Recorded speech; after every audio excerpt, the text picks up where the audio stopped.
Hi guys, tonight we slow everything down and drift into a winter, so old and so unforgiving that modern comforts disappear like breath on frozen air. And while you settle into your bed or your couch or wherever you are listening right now, I want to welcome you gently and thank you for joining me again. Because tonight you and I are stepping into a medieval English night where heat is a luxury, warmth is a strategy, and sleep is something people had to earn rather than expect. Before we begin, if you enjoy these quiet journeys into history, feel free to like the video and subscribe, but only if this truly helps you relax. And if you want, you can tell me where in the world you're listening from and what time it is for you right now. I always love reading those. Now, breathe slowly, dim the lights, let your shoulders loosen, and imagine yourself standing at the edge of a medieval English village, a place where the cold arrives early, settles deeply, and does not let go until long after spring should have come. The air pinches your cheeks the moment you inhale, the roofs of the cottages glitter under a crust of frost, and each step you take sends a crunch through the snow so sharp and crystalline that it almost echoes. Your breath curls upward like pale smoke, twisting in the freezing darkness, and you can already feel that this particular night, will teach you how fragile sleep can be in a world without anything we would recognize as heating. You walk forward slowly, boots sinking into the hard-packed snow, and the village around you feels hushed and patient, as if every sound has been wrapped in layers of frost. The shutters on the cottages tremble softly under the touch of the wind. A door somewhere creaks as a villager checks their dwindling stack of firewood, and the faint smell of wood smoke drifts between the houses like a thin, wavering thread. You pause for a moment, letting yourself absorb this air, this cold that slips under clothing like a living creature, and you imagine what it means to try to fall asleep here when the temperature outside drops below 20 degrees Fahrenheit, a level of cold that does not forgive mistakes and does not allow softness.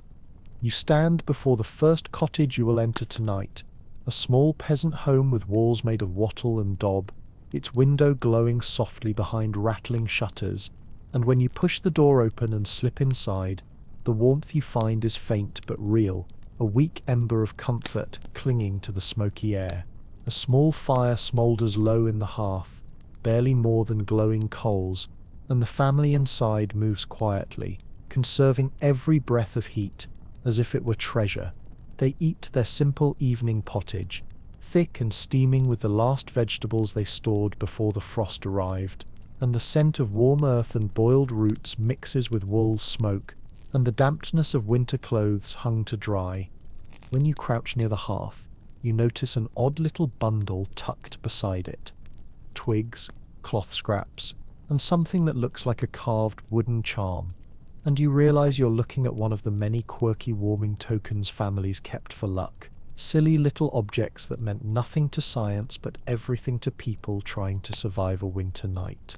These tiny rituals mattered because warmth, even imagined warmth, helped people fall asleep. The family prepares to bank the fire, pulling ashes over the embers with gentle, practiced motions to keep the coals alive until morning.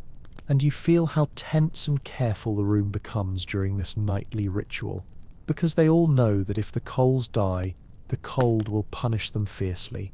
You run your fingers along the uneven walls, feeling the tiny shiver of wind pushing through them, and you see moss stuffed into gaps and scraps of cloth sealing cracks, a kind of desperate insulation born from survival and instinct rather than knowledge or comfort.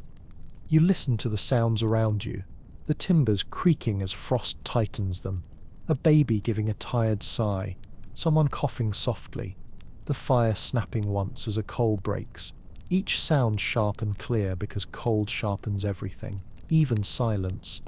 You sit down in a quiet corner, letting the weight of wool clothing press against your shoulders, and you begin to understand how people here slept not through ease, but through endurance, routine, shared warmth, and old knowledge passed through generations.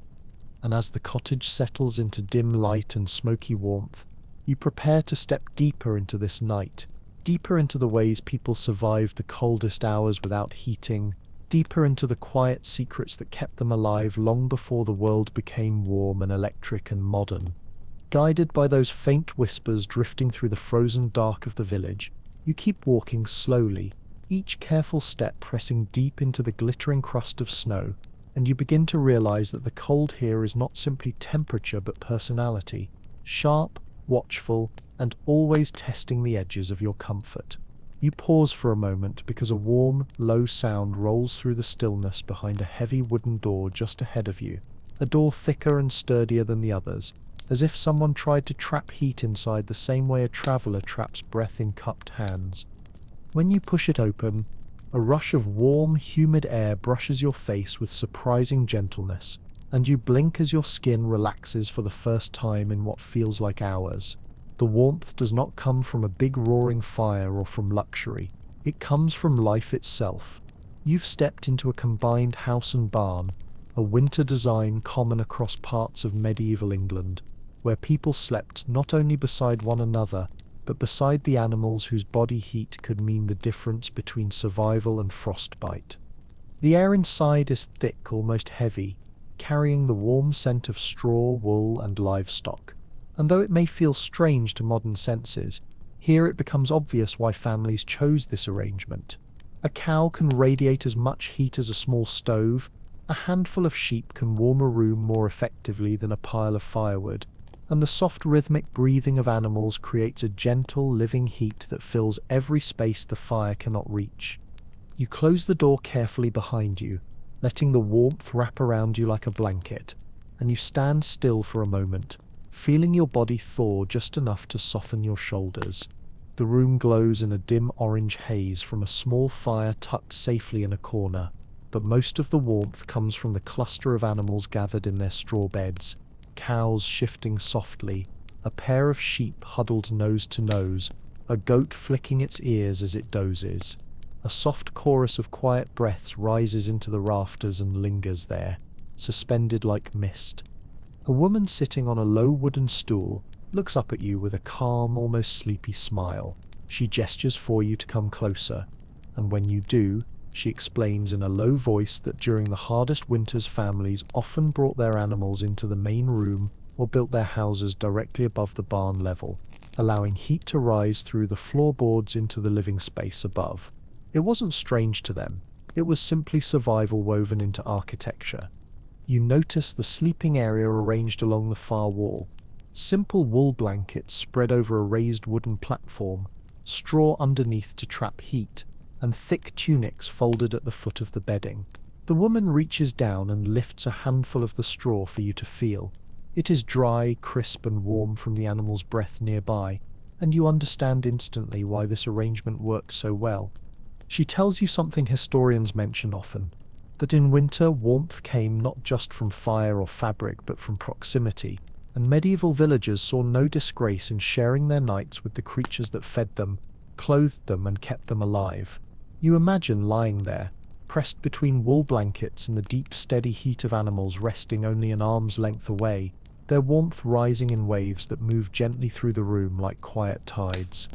You listen to the soft sounds, the shuffle of hooves, the slow exhale of a sleepy cow, the faint rustle of straw, and these become a kind of lullaby, a living rhythm that the cold cannot interrupt. The woman adds a small but charming detail.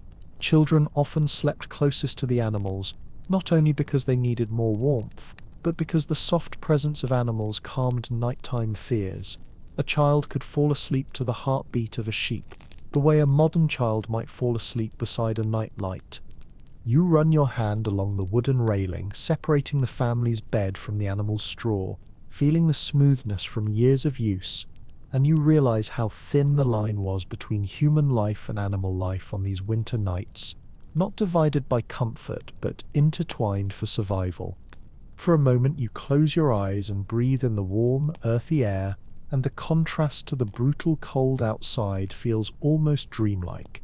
You understand why families cherished this mixed space, even if they never would have described it in poetic terms.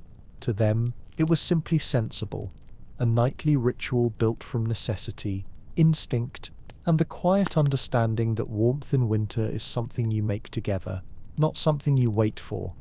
When you finally step back toward the door and open it again, the cold lunges at you instantly, fierce and impatient, clawing away the borrowed warmth from your skin.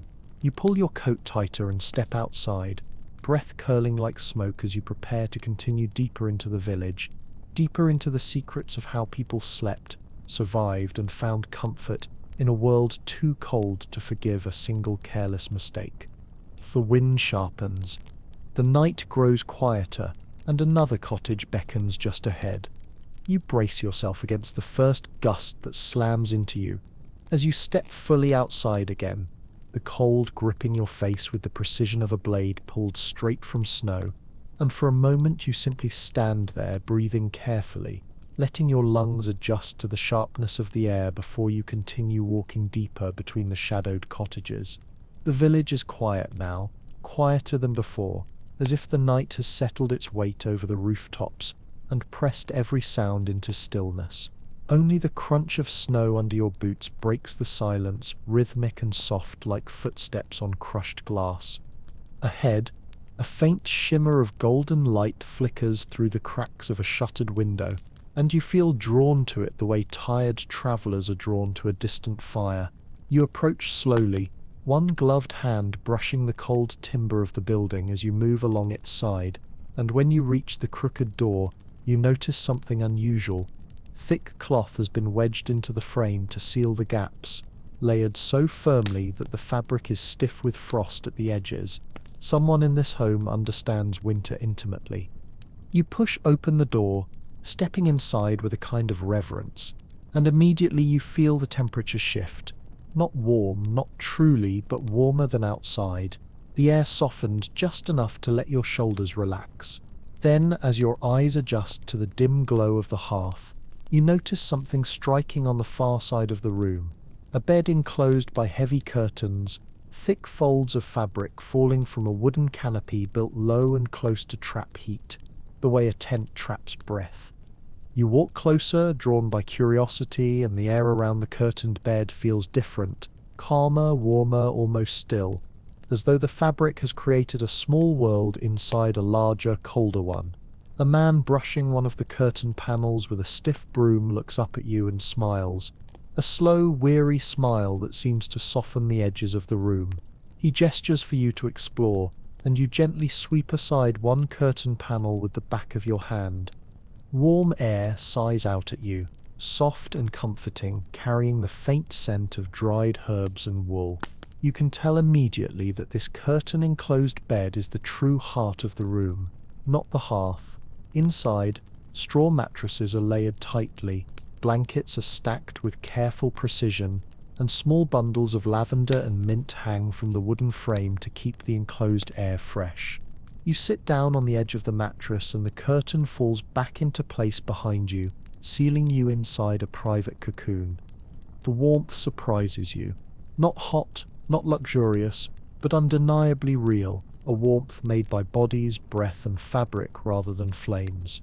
You run your fingers along the inner side of the curtain, and you feel how dense the wool has become from years of use, layers stitched together not for beauty but for survival. The woman of the house sits beside you on the mattress and explains in a whisper that these curtains are their greatest defense against winter nights. Fire fades. Walls crack, shutters rattle, but the curtain bed holds heat as long as people lie within it. She tells you something that makes you smile quietly. In many households, these curtains were so valued that they appeared in wills and dowries, passed down through generations like heirlooms, not because they were beautiful, but because they saved lives. She gestures to a square of faded fabric sewn near the bottom hem, a patch from her grandmother's cloak, and with that small detail, you suddenly understand how history becomes layer upon layer, just like these curtains. The man joins you inside the enclosure, ducking slightly as he enters, and points to small stones sewn into the bottom hem of the curtains. Weighted edges, he explains. Without them, the curtains would billow in the drafts, letting cold seep in like an unwanted guest. You lift one edge slightly, and feel the tug of the stone pulling it downward, clever and simple and perfectly suited to the life they lead. You lean back a little, letting the warmth settle into your arms and chest, and for a moment you imagine sleeping here, wrapped in the dense darkness of thick fabric, your breath warming the tiny enclosed space until the chill outside cannot reach you. It feels intimate, not just physically but emotionally, a shielded place where families whispered stories to one another, shared small secrets, or simply listened to the wind without letting it touch them. The woman laughs softly and tells you that her children think of the curtained bed as a miniature room, a place where they can pretend the winter cannot find them. She sometimes reads to them inside, lighting one small candle and holding it far from the curtains, and the glow through the wool makes the whole space shine like the inside of a lantern.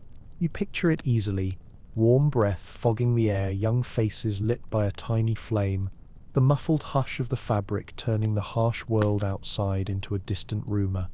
When you finally rise and push aside the curtain, the cold in the main room hits you with immediate clarity, sharp enough to make you inhale quickly. It is astonishing how only a few layers of cloth can divide the world into warmth and bite. You thank the couple, stepping toward the door as the man smooths one of the curtain folds with practiced affection, and the woman tucks a blanket over the mattress in preparation for the long night ahead. Stepping outside again, you feel the cold snap back around you like a waiting predator, scraping at your clothes with its icy teeth. But now you understand one more secret of medieval winters. Warmth was not something you stumbled upon. It was something you built, trapped, guarded, and carried carefully with you through every hour of the night. You pull your coat tighter and look toward the next cottage, a darker shape waiting at the end of the snowy path, and you feel the quiet pull of curiosity urging you forward again. There is more to learn, more ways people survived, more places where warmth hides in a world built of frost.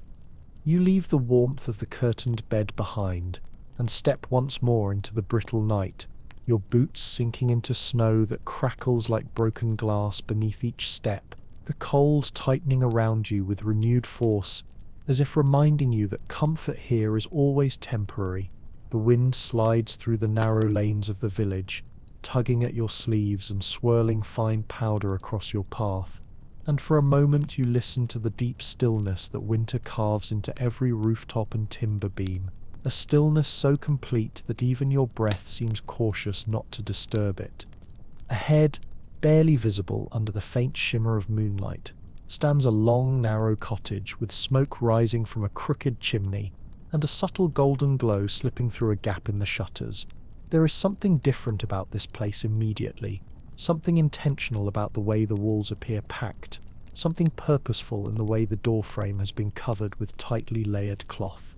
When you push the door open, a rush of warm, humid air greets you with a softness that feels almost shocking after the harsh cold outside.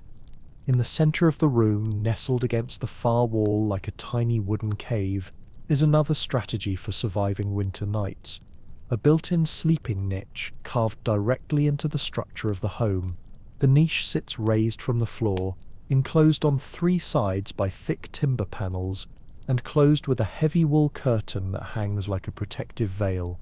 A woman sits near the hearth mending a pair of wool socks, and she smiles when she sees you studying the structure, motioning for you to pull aside the curtain and look inside. The moment you do, warm air flows outward and brushes against your face, enriched with the familiar scents of straw, wool, and faint herbal traces.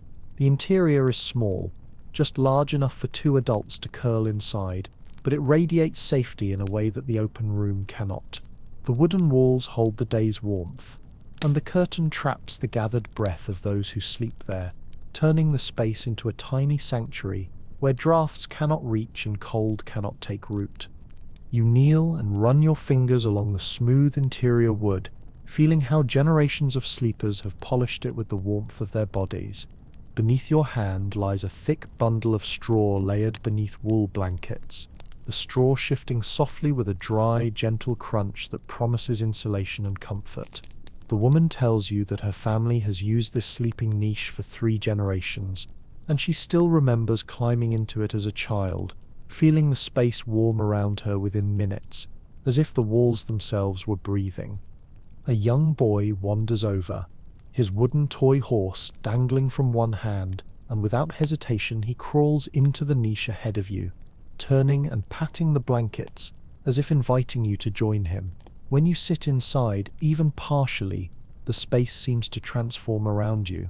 It is surprisingly calm, surprisingly warm. Your breath lingers in the air without dispersing. The smallness of the niche becomes a shield, its purpose not confinement but protection. The woman returns to her mending, while explaining how homes like this were built to guide warm air naturally toward the niche. Cold settles near the floor. Heat rises toward the rafters. But the niche, placed perfectly between those extremes, captures the warm middle layer of air like a cupped hand. She points to the straw packed tightly between the outer and inner walls, sealed with clay and hair. She continues with a piece of folklore she learned from her own grandmother.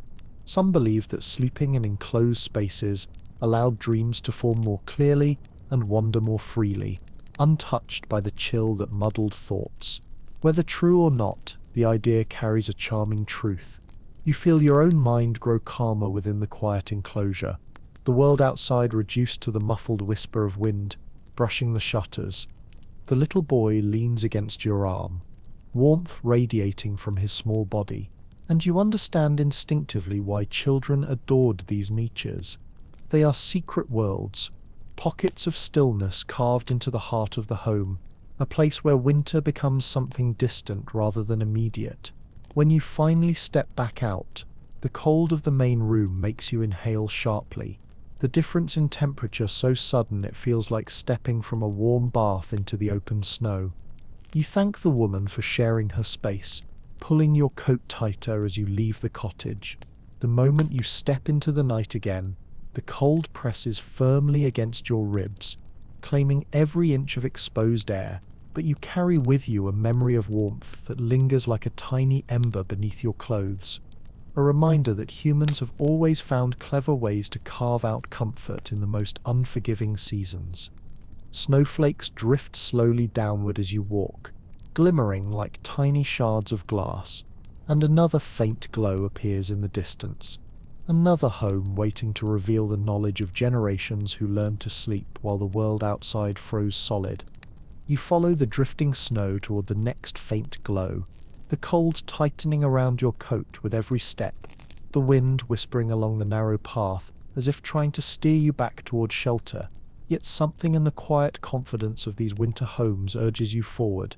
The village feels older here, the cottages more weathered, their rooflines bowed under long years of frost and thaw, and the air carries a faint, comforting scent of wool smoke and damp earth. When you reach the next door, you notice at once that it is heavier than the others, reinforced with thick planks and stuffed around the edges with cloth to keep out drafts. Inside, the room is dim and shadowed, but the warmth strikes you immediately, not a fierce fire heat, but a subtle, steady warmth that fills the air like breath trapped beneath thick blankets. As your eyes adjust, you realize why. Wool blankets, wool garments, wool hangings, wool everywhere. The entire home is a fortress built not of stone but of fibre, and the family moving quietly around the hearth seems to treat wool not as fabric but as survival. A woman sits near the embers, carding raw wool between two paddle-like tools, pulling the fibres apart in slow, meditative strokes that send pale tufts floating through the air like tiny ghosts. She smiles when she sees you and gestures for you to come closer, inviting you into the soft, muted warmth that wool creates. The air feels thicker here, calmer, its edges smoothed by the heavy presence of fabric hanging from the rafters and walls, matted and dense enough to silence even the winter wind. The family's bed sits along the far wall, a wide wooden platform piled high with wool blankets layered so generously that it looks like a cloud pressed down into physical form. The father reaches for one of the blankets, unfolding it slowly, and you can hear the faint rasp of lanolin-rich fibres sliding against each other. He lays it across the bed with a practiced motion, smoothing it with both hands as though handling something precious passed down through generations. He explains quietly that this blanket was spun by his own mother, and her mother before that, each layer added with care, each patch sewn during winters when wool meant warmth, warmth meant sleep, and sleep meant survival. You run your fingers across the fabric and feel its surprising weight, a comforting heaviness that promises to hold heat even when damp, a trait historians often mention when describing why wool dominated medieval clothing, bedding, and even trade. A young boy approaches with a small woolen cap in his hands, its edges soft and frayed from use. He grins shyly and presses it into your palm, nodding toward your head as if insisting you try it on. When you settle the cap over your ears, warmth blooms instantly around your temples, and he beams with pride.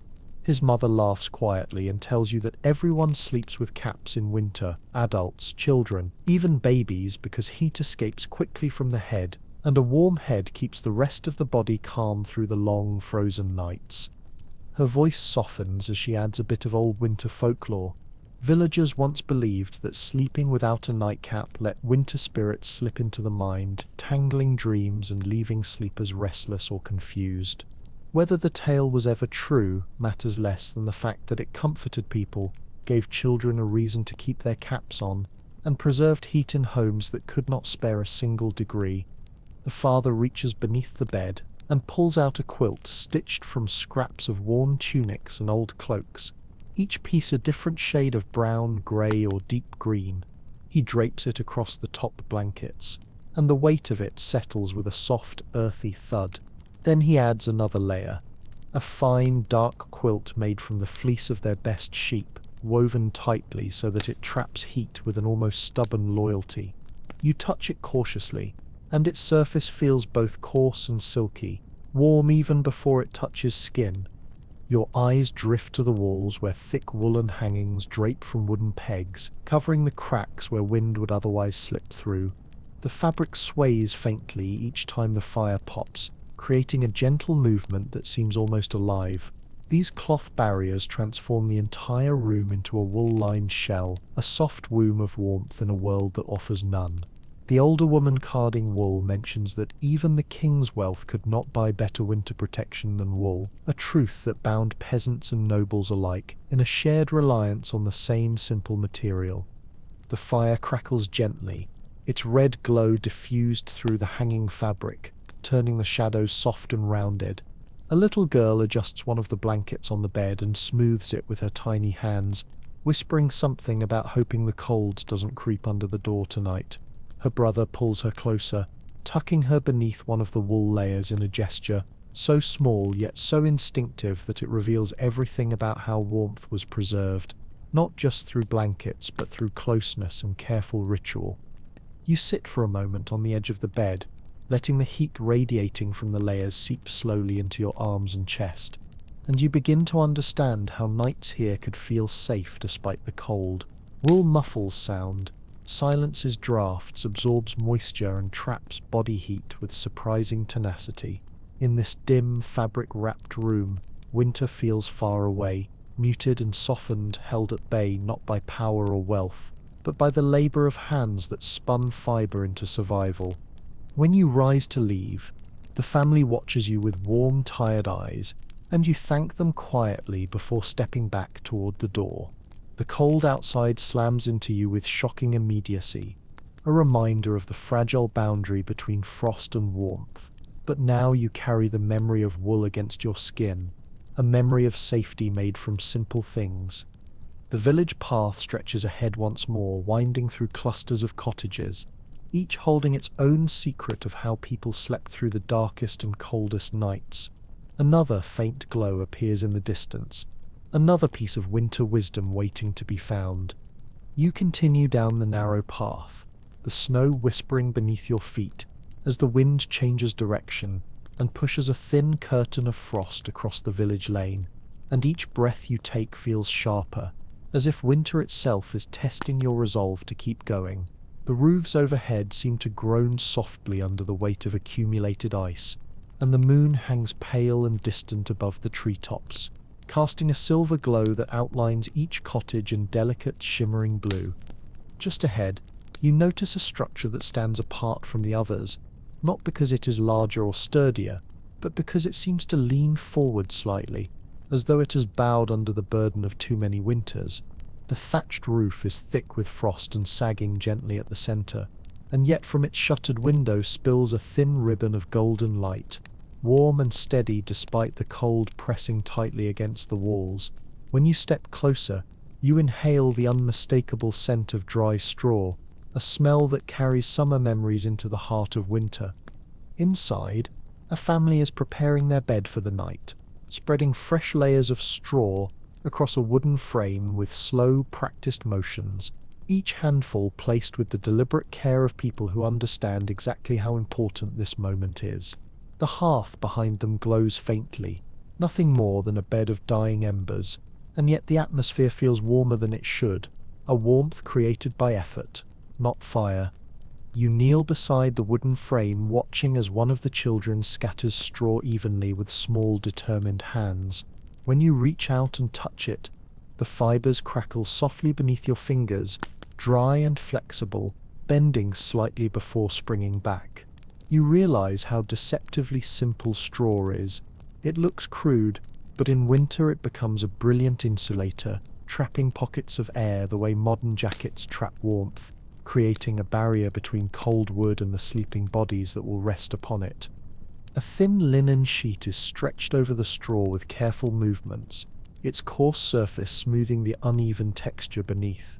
Then a heavier woolen blanket is added, the weight of it pressing down the straw so that it forms a warm, layered cushion. One of the older men in the room motions for you to sit, and when you lower yourself onto the bed, you are surprised by the sensation, uneven at first, but warming quickly, the straw shifting around your body like a nest shaping itself to its occupant. The man laughs softly and explains that straw beds must be refreshed often in winter, because fresh straw traps warmth better than old, flattened bundles. He leans closer, lowering his voice to share a small piece of folklore.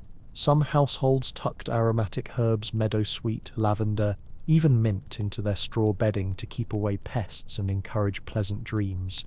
It is a simple detail, but it paints a picture of charm woven through hardship, a hint of comfort in a world where comfort was earned in small, inventive ways. As you listen, your eyes wander across the room. Bundles of rushes lie stacked near the wall, ready to be spread on the floor as insulation. A few clay pots sit near the hearth, warmed earlier in the evening so they can radiate heat near the bed. Old cloaks are folded at the foot of the mattress, ready to be pulled into service as extra blankets. Everything has a purpose. Everything is placed with intention because every degree of warmth matters.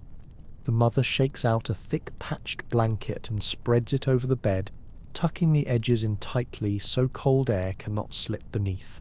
The blanket smells faintly of lanolin and smoke, the unmistakable scent of wool well used and well loved.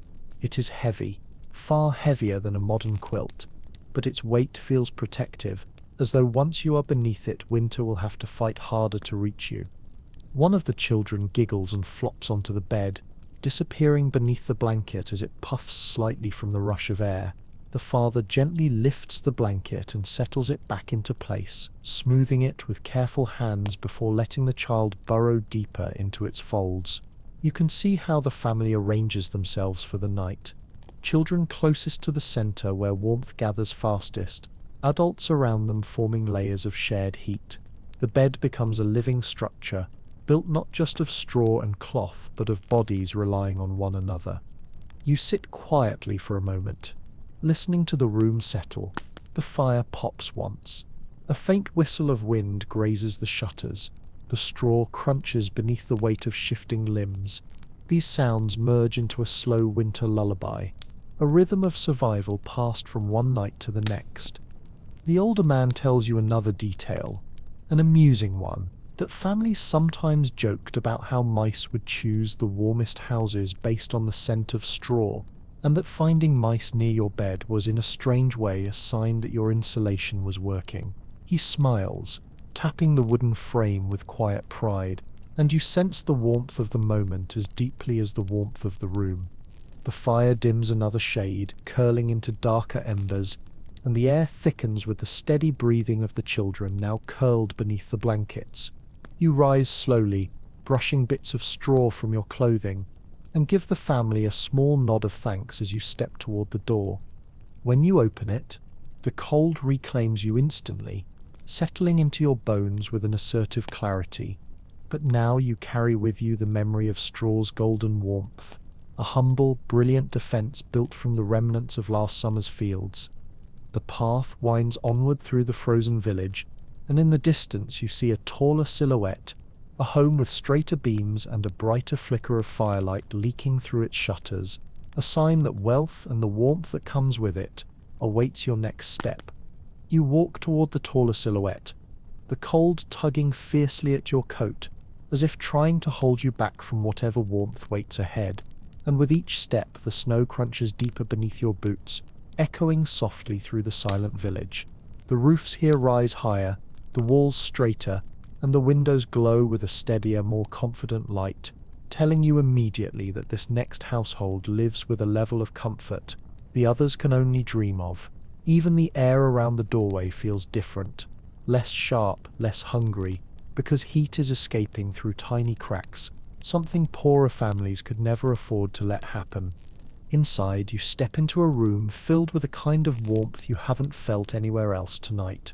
Not fierce heat, not extravagant luxury, but a deep, steady warmth that moves through the air like a gentle tide. A wide hearth burns with strong, patient flames, logs stacked carefully beside it, and the scent of beeswax and baked grain lingers softly as if absorbed into the very walls. A woven carpet cushions your steps, muting the sound of your boots and creating a pocket of comfort rare in this world of cold stone and hard-packed earth. But the true center of the room draws your eyes almost immediately.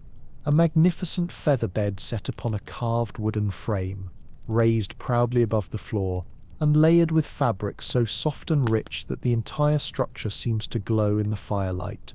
The bed looks impossibly inviting, a warm hill of softness built from down, wool and skill passed down through generations. A man wearing a padded robe lined with fur notices your gaze and smiles, motioning for you to approach. When you stand beside the bed, he gently presses a hand into the top layer, and you watch it give way under his touch. Soft, buoyant, filled with feathers that shift and settle with graceful silence. He invites you to feel it, and when you rest your palm on the surface, the bed yields beneath your hand like a drift of warm snow, weightless and yet warm at the same time. He explains proudly that this feather bed belonged to his father, and before that to his grandfather, each generation adding new feathers, repairing seams, and brushing the linen to keep it soft. Goose down, he tells you, was the most prized material, light, insulating, and capable of trapping warmth with remarkable efficiency. In fact, he adds, economic records show that feather beds were so valuable they were often listed alongside land and livestock in wills, their worth measured not only in comfort but in survival. His wife approaches holding an immaculate linen sheet, the cloth so fine that it glows faintly in the firelight. She spreads it across the feather bed with practiced grace, smoothing out every crease, and the linen settles into the curves of the down beneath it, like silk falling over water. Then she lifts a quilt stitched from wool squares in deep reds, browns, and faded greens, each patch carefully mended where time has thinned the fabric, and she lays it across the bed in slow, thoughtful motions. Next comes something even more luxurious. A lighter quilt filled with down. She shakes it lightly and the quilt floats before settling gently, trapping warm air inside its soft layers. When she drapes it over the bed, the warmth radiates from it almost instantly, forming a blanket of comfort that makes the cold outside feel impossibly far away. A young servant enters carrying a bundle wrapped in cloth, and when he unfolds it, you see several plump feather pillows, each freshly fluffed, each giving off a faint herbal scent. The servant explains that wealthier families often scented their bedding with dried herbs, rose petals, chamomile, even mint, because they believed the fragrances not only discouraged pests but encouraged peaceful dreams. You inhale gently, catching the subtle sweetness of chamomile, and feel your shoulders loosen without realizing it. As the family continues preparing for sleep, the daughter enters carrying a fur coverlet, its surface dark and glossy, its warmth unmistakable even from a distance. She spreads it across the foot of the bed and tells you quietly that on the coldest nights she pulls it all the way up to her chin, and when she does, she can sleep without waking even once. No matter how loudly the wind howls, your eyes drift to a tapestry hanging near the bed, its thick threads depicting a hunting scene, deer leaping through woven forest, hounds in mid-stride, colours glowing warmly in the firelight. It hangs not only as decoration but as insulation, a barrier against drafts creeping through the walls. The daughter says she likes falling asleep while looking at it, the shapes blurring softly as the firelight dims, turning the scene into something dreamlike. The father gestures for you to sit, and when you lower yourself onto the feather bed, the softness envelops you instantly, easing pressure from your limbs, cradling your weight so gently that you almost sink into it without resistance. For a moment, you understand exactly why people treasured these beds so dearly. They are not mere objects of comfort, but fortresses of warmth, capable of protecting even the most weary sleeper from the cold that waits just beyond the walls. He then explains a small historical debate that sometimes emerges among scholars. Some say feather beds were kept away from cold outer walls to avoid clumping or freezing of feathers, while others argue that families placed them near interior walls for maximum insulation. He shrugs with a gentle smile, acknowledging that practices varied, traditions shifted, and sometimes choices were made not by rules but by necessity. You sit for a little longer, feeling the warmth gather beneath you, the gentle yield of feathers embracing your weight, the soft scent of herbs drifting around you like a lullaby. It is easy to imagine how sleep would come quickly here, how winter storms could roar outside without disturbing the deep sheltered comfort of this bed. When you finally stand, the mother bows her head slightly in farewell, and the father thanks you for visiting with a warmth that mirrors the fire. You step toward the door, pulling your coat tighter, and the moment you cross the threshold, the cold hits you like a wave, sharp and immediate, scraping the warmth from your skin. But now you carry with you the memory of down, of soft linen, of fur and wool layered in perfect harmony, a reminder that warmth in this world was a luxury carefully crafted, cherished, and guarded. Your breath rises in pale ribbons as you walk once more into the village lanes, and ahead, another dim shape, another cottage with its own secret rituals for surviving winter, waits in patient silence for your arrival. You follow the winding path between the frost-covered cottages, your boots sinking into new drifts of snow that glimmer under the pale moonlight, and the cold settles deeper into the village now, as if the night itself is tightening its grip. The wind prowls between the timbered walls with a restless impatience, brushing your coat, tugging lightly at your sleeves, reminding you that warmth in this world lasts only as long as a fire holds, or as long as people can curl together to defend it. The silence has changed too. It feels heavier, quieter, and in that thick stillness you notice a faint glow from a cottage with a steeper, more weathered roof, one that looks as though it has bent into the winter year after year, learning its shape and rhythm like a choreographed dance. When you reach the door, you see something unusual. Strips of cloth have been nailed across the inside of the shutters, and long pieces of wool hang against the doorframe like crude but determined shields. This household treats winter not as a season, but as an adversary to be outsmarted. You push the door open gently, and a whisper of warmth greets you, not a strong, generous heat, but the fragile warmth of a room doing its best to hold what little comfort it has. Inside, the hearth glows softly with dying embers, but your attention shifts almost immediately to the sleeping space arranged along the far wall. What you see is a bed. Yes, but not exposed like the others. This bed is hidden inside a miniature chamber built entirely from wood, a structure known in some regions as a bedbox or wall bed. It stands against the wall like a wardrobe, its wooden doors carved with simple patterns, and when the family notices your curiosity, the father smiles and steps aside so you can approach. He opens the wooden doors with a quiet creak, and it feels as though he is revealing a secret, an intimate pocket of warmth carved into the bones of the house. Inside, the bed is enclosed on three sides by thick wooden panels, the ceiling low enough to trap breath and body heat, and a heavy curtain hangs across the front like the final layer of a winter cocoon. You can feel the difference simply by leaning closer. The air inside the enclosure is noticeably warmer, holding still, sheltered from the drafts that wander through the main room. He gestures for you to step inside, and when you do, the space seems to shift around you. You feel enclosed, protected. The wooden walls radiate a faint warmth, not from fire, but from years and years of sleepers whose bodies warmed the interior until the wood itself learned to hold heat. Beneath you lies a thick layer of straw covered by wool blankets, and when you press your hand into the bedding, the warmth gathers beneath your fingers with surprising speed.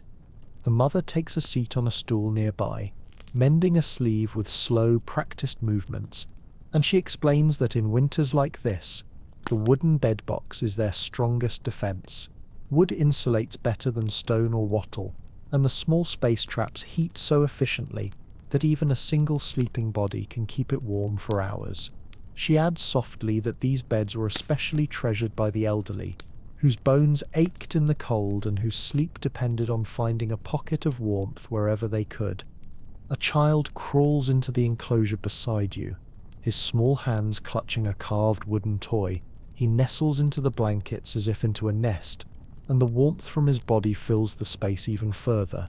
You feel the air shift in the tiny chamber, settling around you like a calm breath, and it becomes clear why generations chose to sleep in places like this, not merely because of heat efficiency, but because the closeness offered a sense of security, a feeling that winter could be kept at bay with wood, straw, and shared breath. The father explains that these bed boxes could be closed almost completely on nights when the wind screamed through the village. Some had sliding panels, others had solid doors, and all were built with the same purpose: to create a small personal sanctuary where warmth could not escape and cold could not intrude. He taps the wooden frame lightly, and it answers with a warm, muted sound that feels almost alive.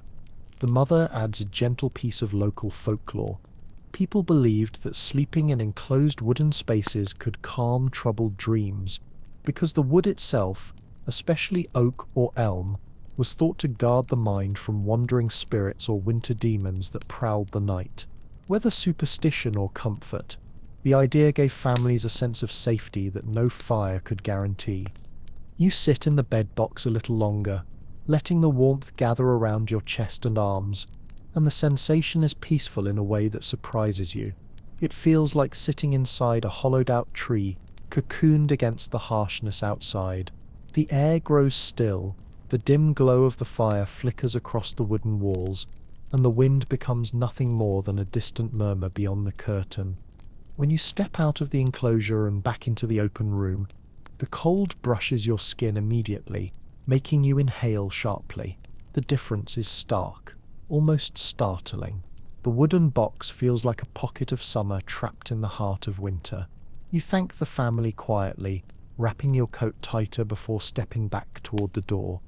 Outside, winter reclaims you with a fierce bite, stealing the warmth from your cheeks and carrying it into the dark. But now you understand yet another secret of medieval sleep, a secret built not from wealth or fire or abundance, but from clever design, woodcraft, and a desire to carve safety out of the coldest nights. Ahead, through the drifting snow, a final glimmer of firelight beckons from a house that looks older than the rest, its roof steep, its beams heavy, a place that seems ready to show you one last way people faced winter without fear. You make your way toward the last faint glow, the snow crunching beneath your feet in slow, rhythmic pulses as the night deepens and the cold presses closer, curling around your legs like a patient, icy creature. The village feels almost suspended now, quiet, brittle, and timeless, as if the world has paused to watch how you move through this corridor of ancient winter practices. The final cottage stands slightly apart from the others, its roof steeper, its walls thicker, and the faint column of smoke rising from its chimney steady despite the wind. This is a home built to outlast winters that could swallow entire seasons whole. When you reach the door, you notice something else. The frame is reinforced with overlapping layers of cloth and wood, creating a barrier that almost hums with the warmth trapped behind it. The door opens with a muted groan when you push it, and the air inside greets you with a warmth that is soft, not strong, like a breath held cupped in two hands. It is not as luxurious as the featherbed home, nor as cozy as the sleeping niche or the curtained warmth of wool, but it carries a different kind of comfort, a comfort shaped by planning, skill, and long-practiced wintercraft. Inside, several people are awake, quietly preparing their space for sleep. They do not rely solely on a fire or a bed design or even their animals. Instead, they employ a combination of all the methods you've seen tonight, woven together with one more technique you haven't yet encountered: layered sleeping platforms arranged in tiers that capture and circulate the warmest air in the room. The hearth burns lower now, glowing with steady embers, but it isn't the main source of warmth.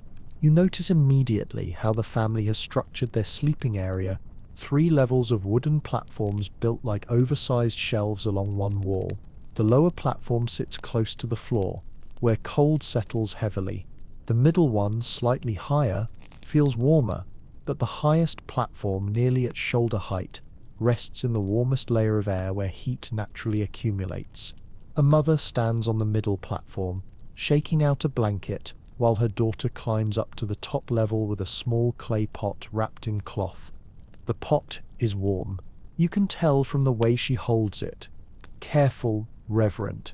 She places it near the foot of the highest bed, a medieval version of a hot water bottle. The clay still radiates heat from earlier in the evening when it sat near the fire, absorbing warmth slowly. Once tucked into the bedding, it will release that heat throughout the night, giving the sleeper a pocket of comforting warmth right where cold creeps in most easily. The feet. You watch as the girl tucks the pot beneath a heavy wool blanket and pats it once. Satisfied, another family member climbs onto the middle platform, placing a smaller clay vessel beside the straw-filled pillow.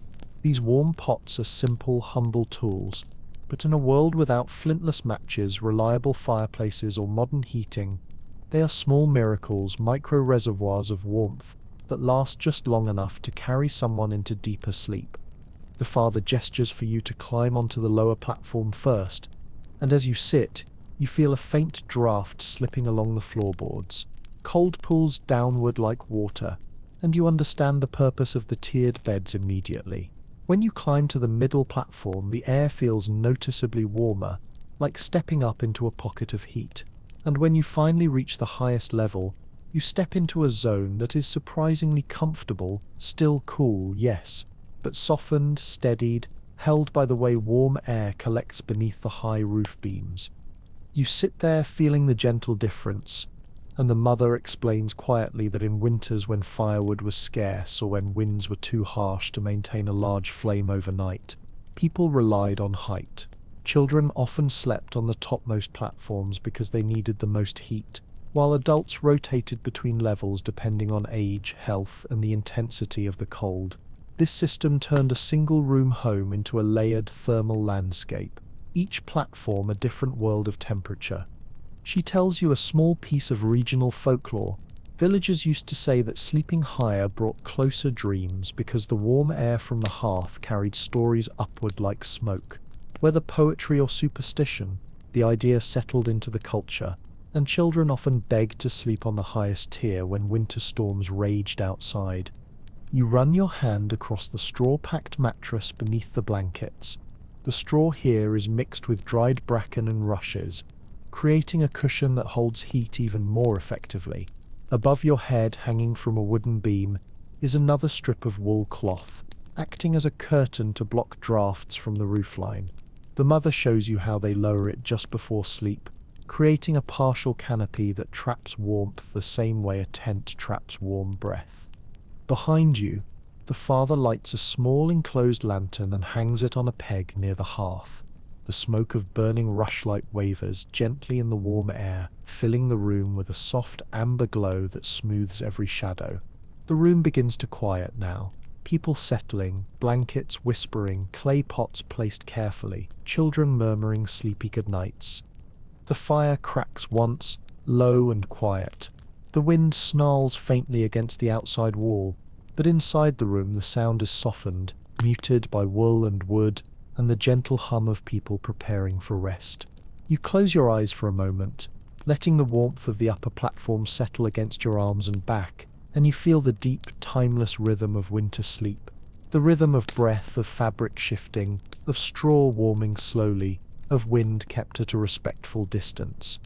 After a moment, you climb down from the platform, offering the family a soft nod of thanks. They smile sleepily as you step toward the door. When you push the heavy wooden frame open, winter spills over you immediately, clinging to your face and hands. But now the bite feels familiar, part of the journey, not an enemy. Your breath hangs in the air like a pale ribbon as you walk back into the silent village, and you carry with you the warmth of every home you've stepped through tonight. Embers tucked under ashes, animals breathing in the dark, straw crackling with stored summer heat, wool heavy with lanolin, wooden boxes holding the memory of sleepers, and high platforms rising into pockets of warm air. You walk back into the open night, the village now lying in a deep, exhausted stillness, as though every cottage has finally surrendered to the cold and slipped into sleep. The wind has softened into long, whispering breaths that glide across the rooftops, pushing tiny spirals of snow into the air, and the moon hangs lower now, its pale glow washing the village in a calm silver light. You pause for a moment in the center of the lane, letting the cold settle around your shoulders, and you feel something shift quietly inside you, a new understanding of how people once slept through winters that seemed determined to outlast them. Each cottage you visited offered a different answer to the same brutal question, and as you begin your slow walk toward the edge of the village, those answers drift through your mind like embers rising from a dying fire. You picture the first peasant cottage, where families banked their fire beneath layers of ash, trusting that a faint glow of ember, no larger than a coin, could be coaxed back into flame come morning. You remember how they stuffed moss into the cracks between wattle and daub, how they moved with a quiet discipline built from necessity, how even a whisper of warmth was something earned, guarded, cherished. Then the image of the long house barn comes back to you. The humid warmth of animals breathing softly in the dark, the steady heat radiating from bodies that did not know they were saving their owners' lives. You think of cows acting as living furnaces, sheep curled together in soft piles, and children drifting into sleep to the heartbeat of the creatures that fed them, clothed them, and protected them. Next you recall the curtained bed, its folds of wool falling heavily to the floor, trapping warmth as effectively as any modern insulation. The herbal bundles tied near the rod, the soft muffled hush inside the enclosed space, the warmth that seemed to cling to the fabric like a loyal spirit, all of it a testament to how people turned cloth into shelter, privacy, and protection. Your mind drifts to the straw bed, crackling, golden, smelling faintly of summer fields frozen beneath winter snow. You picture the mother smoothing a patched blanket over her children, pressing warmth down into the straw, tucking the edges tight so the cold couldn't slip beneath. You remember the father's laugh as he joked about mice seeking the coziest homes, a sign not of filth but of insulation, of competence, of warmth. And then the feather bed, a world apart from the others, soft as a breath, warm as a held candle. You remember sinking into it, feeling the weightlessness of down beneath layers of linen and wool, the faint scent of chamomile drifting from the pillows, the glow of tapestries catching firelight as if absorbing and returning warmth. A luxury, yes, but also a masterpiece of medieval wintercraft, built from generations of skill and care. The sleeping niche returns to your thoughts next. Small, wooden, intimate, a protective hollow carved into the heart of the home. You remember kneeling inside it, your breath warming the air almost instantly, the walls holding decades of stored heat, the child crawling beside you with his carved toy horse, the curtain closing like a shield between you and the bitter night. Finally, you think of the tiered sleeping platforms, stacked like gentle steps into warmer and warmer air, a perfect example of medieval ingenuity. You remember the clay pots wrapped in cloth, tucked beneath blankets like primitive hot water bottles, the careful choreography of who sleeps where, how warm air rises, and how even the smallest pocket of heat was never wasted. Each memory carries a quiet truth. Warmth in medieval England was not something that simply happened. It was made, crafted, negotiated with discipline and creativity. It was built from straw, wood, cloth, clay, animals, breath, and closeness. And every technique, no matter how simple or humble, was an act of resilience, a declaration that winter would not have the final word. As you reach the edge of the village, snow crunches sharply beneath your boots one last time, and you look back at the row of cottages tucked under their white roofs. They seem ancient and small from here, but inside each one is a universe of warmth, a reminder that survival in the coldest winters was never about strength or wealth. It was about knowledge, resourcefulness, and the quiet determination to protect one another.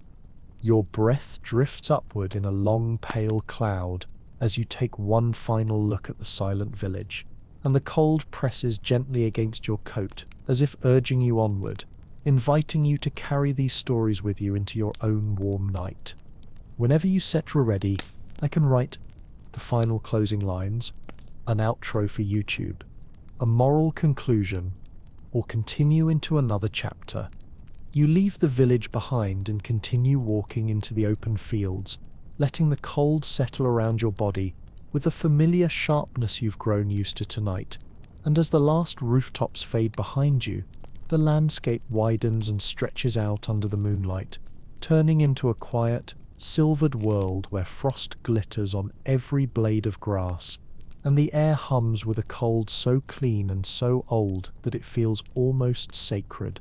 You pull your coat tighter while the wind brushes past your face like a long-forgotten whisper, and as you walk forward, the horizon unfolds slowly, revealing distant hedgerows, bare trees standing like dark skeletons against the sky, and the long, gentle roll of hills where medieval travelers once pushed through night after night, relying on the same fragile methods of warmth that you witnessed inside the village homes.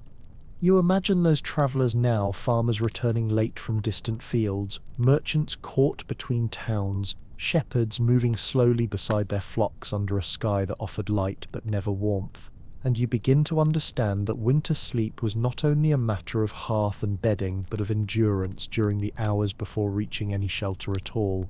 You picture a lone wanderer stepping off the road and crouching beneath a hedgerow, pulling his heavy cloak tight around his shoulders, and feeling the raw sting of cold creeping beneath the wool as he tries to rest for a few moments before moving again. He knows he cannot truly sleep, not deeply, because sleep in the open cold is a dangerous seduction, a gentle slide towards stillness that the winter welcomes too easily. The cloak he wears, thick, heavy, smelling of lanolin and smoke, becomes his temporary bed, his tent, his shelter, and his shield against the icy wind. And you imagine how medieval people layered cloak upon tunic upon undershirt, building a portable cocoon of fabric around themselves that held warmth not perfectly, but well enough to keep breath moving through the night. The wind shifts around you and you see in your mind the way travelers tucked their hands into their sleeves, pulled their hoods low over their brows, and leaned against the earth itself to steal whatever warmth the ground held from the afternoon sun, creating a momentary partnership with the land simply to stay awake and alive. You continue forward, your boots sinking into patches of snow grown deeper near the edges of the fields, and your thoughts drift to shepherds, men who often slept beside their animals in open pastures on nights so cold that even breath seemed to freeze mid-air. You picture them nestling against the warmth of a sheep's woolly flank, using the animal's body heat as a buffer against the biting wind, and you understand why so much medieval winter wisdom revolved around the instincts of animals. Sheep and dogs knew where warmth collected, how to curl into the earth, how to huddle together in ways that trapped heat efficiently, and humans, in their quiet humility, learned from them, borrowing their techniques, copying their postures, even measuring the night by the rhythm of their breath. A gust of wind crosses the field and you pause, closing your eyes for a moment as the cold presses against you like a reminder of the world you're exploring. When you open them again, the landscape feels deeper, as though you're seeing through both your eyes and the eyes of those who walked these winters long before you. You imagine peasants traveling between villages, carrying bundles of kindling or sacks of grain, wrapped tightly in layers of wool, sleeping in roadside shelters, abandoned barns, or under low-hanging branches, using straw, leaves, or even their cloaks as insulation to keep the cold from claiming their sleep. Some carried small clay pots filled with embers wrapped in cloth, a practice that seems dangerous by modern standards, but made perfect sense in a world where warmth had to be trapped and transported like a living treasure. You walk farther into the quiet open field until you reach a bare tree whose branches spread wide like skeletal fingers against the pale sky, and you imagine a medieval traveller leaning his back against that trunk, feeling its rough bark through layers of wool, letting the tree block the wind while he drifted into a shallow, vigilant rest. Sleep in the open was never deep, never safe, never indulgent. It was a negotiation between exhaustion and cold, a fragile pact that people entered cautiously, knowing that waking again was not guaranteed if the wind changed or if frost crept too quickly across their clothes. Your breath curls upward in a long, slow ribbon as you turn to face the distant outline of hills, and you realize that winter sleep in medieval England was never about a single technique or a single bed or a single room. It was a whole world of practices, instincts, superstitions, and hard-earned wisdom woven together across generations, each method adding another layer of protection between the body and the cold. Whether people slept in feather beds behind tapestries or huddled under cloaks beside a hedgerow, each night was a quiet triumph, a small act of defiance against the kind of cold that could erase a life before dawn. As you stand there in the open field, the wind pressing gently at your sides, you feel the weight of all these stories settling into you, warm despite the cold, and you understand that the people of medieval winters did not simply survive the night. They worked for it, fought for it, earned it with every ember banked, every layer of wool pulled tight, every handful of straw arranged beneath a blanket, every breath shared with family, friend, or animal. You stand beneath the bare tree a little longer, letting the cold breathe around you with its ancient patience, and then you begin to walk again, following a path barely visible beneath the snow, a path that winds toward a low rise in the land where the moonlight gathers like spilled silver. The village lies behind you now, nothing more than a cluster of faint glows scattered across the darkness, and the silence that surrounds you feels deeper out here, wide, unbroken, and almost reverent. It is the kind of silence winter creates when it has pressed its will against the world long enough that even sound seems to surrender. As you climb the gentle rise, the wind picks up slightly and brushes against your face, bringing with it a reminder of every cold night that has ever been endured here. You imagine the countless footsteps that once followed this same path, hunters returning late from the forest with stiff fingers and frostbitten beards, mothers carrying children wrapped tightly in cloaks, travelers searching for the faint glow of a hearth that would take them in for the night. These people knew the winter intimately, the way you know the warmth of your own bed, and every step they took through this frozen world shaped the knowledge you now carry with you. At the top of the rise, the landscape unfolds like a frozen sea, fields stretching outward in soft waves of pale blue and white, and you realize that the silence is not empty. It is full of echoes, echoes of all the ways people found to rest when the world turned unkind. You think again of the homes you visited tonight, each one offering a different philosophy of warmth, a different strategy for survival, and you begin to weave those memories together in your mind, noticing how they form a kind of map, a constellation of winter wisdom. In one memory, a family huddles together inside a wool-curtained bed, breath warming the small enclosed space until the cold outside can do nothing but watch. In another, a child burrows deep into straw bedding that still holds the memory of sunlight from months earlier, while a mother smooths a patched blanket over his shoulders with a tenderness shaped by necessity. You picture an elderly man settling into his wooden sleeping niche, the walls tight around him, holding warmth so closely that even the winter wind claws uselessly at the door. And you see the wealthier household with its feather bed rising like a soft hill of comfort, its quilts layered with such care that even frost on the shutters cannot dim the warmth inside. You begin walking again, descending the other side of the hill, your boots crunching softly in the snow, and your thoughts move to the travellers, the ones who had no permanent shelter, who relied on their own bodies, their cloaks, their animals, and their instincts to survive the darkest hours. You imagine one such traveller now, pausing beside a low stone wall on a night like this, pulling his hood down over his eyes, letting the wall shield him from the wind while he sits on his cloak and wraps another layer around his torso. Sleep comes to him not as comfort, but as strategy, a momentary lowering of the body's guard, a risk taken with the understanding that waking again depends not on softness but on discipline. You picture him tucking his hands beneath his arms, bending his knees toward his chest, curling into a posture learned from watching the sheep he herded all day, adopting their shape to borrow their warmth, their resilience, their quiet knowledge of cold nights. You imagine him drifting into that shallow, fragile rest that travellers know so well, eyes half closed, ears awake, breath slow but cautious, because deep sleep under an open winter sky is an invitation the cold does not refuse. As you continue through the fields, the landscape narrows again, funneled into a small valley where the wind quiets and the snow lies thicker. You look up at the sky, the moon hanging low like a watchful lantern, and you realize that medieval winter sleep was not only about methods and materials, it was about the rhythm of the season itself. Nights were long, far longer than modern people remember, and sleep often came in two segments: a first sleep that lasted several hours, followed by a period of quiet wakefulness, then a second sleep until dawn. During that middle wakeful time, people prayed, whispered stories, tended the fire, cuddled closer for warmth, or simply listened to the sounds of the night, letting the cold remind them of their smallness and their endurance. You imagine a family waking between these two sleeps inside a darkened cottage, the embers glowing faintly, someone adding a handful of kindling to coax the fire back toward life, a child shifting drowsily beneath blankets, adults drawing wool caps tighter and pulling cloaks over exposed shoulders. They are not frightened by the cold.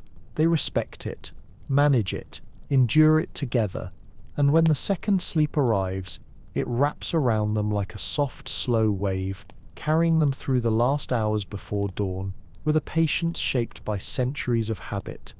You walk farther, letting these images gather and settle like drifting snow, and you realize that what you've witnessed tonight is more than a list of techniques or a collection of quaint customs. It is a portrait of human resilience painted in wool, straw, wood, and breath. It is a testament to how people found warmth, not because they had it, but because they created it with their hands, their bodies, their communities, their ingenuity. Warmth was not comfort, it was craft.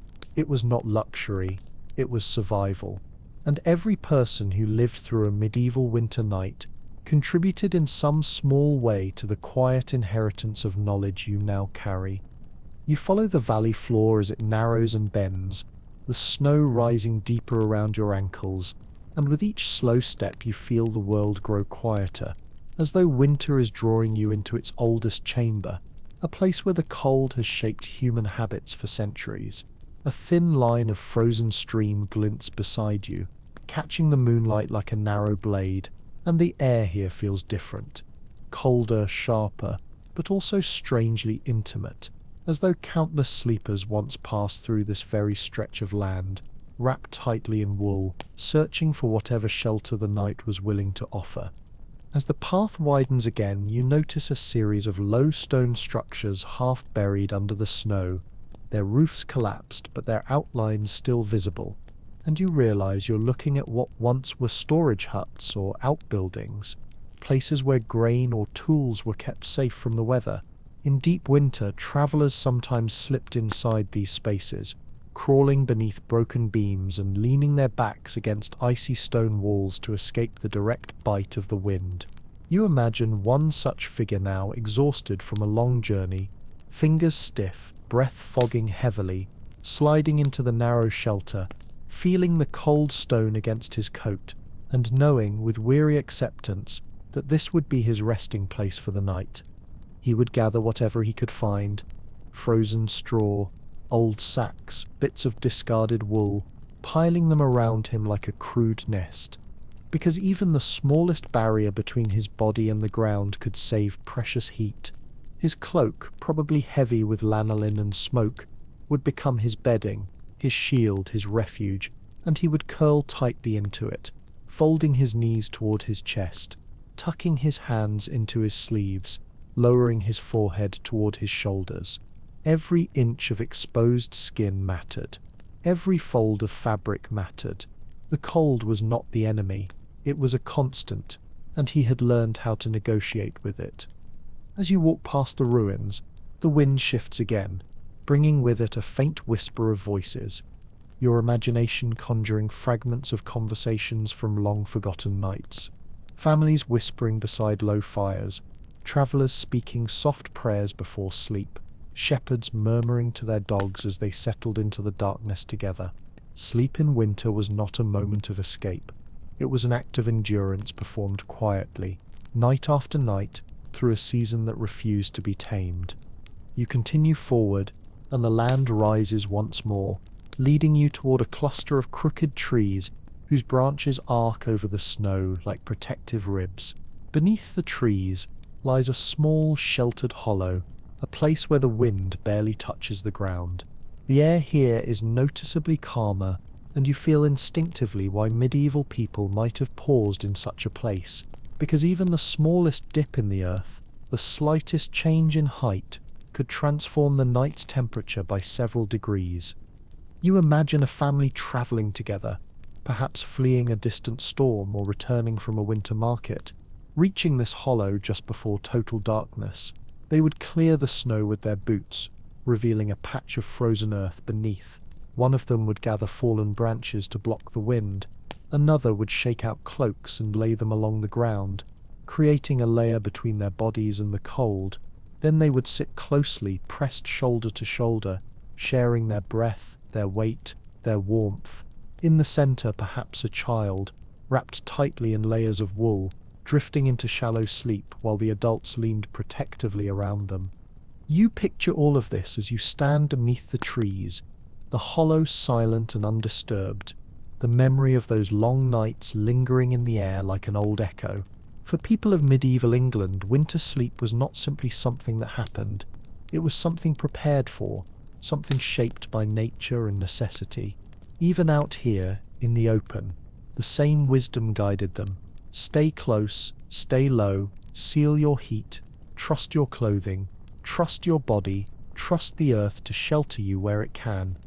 As you move on from the hollow, the sky above you begins to shift, the stars sharpening, the moon climbing slightly higher, the landscape brightening with that cold crystalline glow that only winter nights can produce. The road ahead becomes clearer, stretching like a slow silver ribbon across the snow, and you follow it with the quiet awareness that you are walking through centuries of winter habits layered beneath your feet.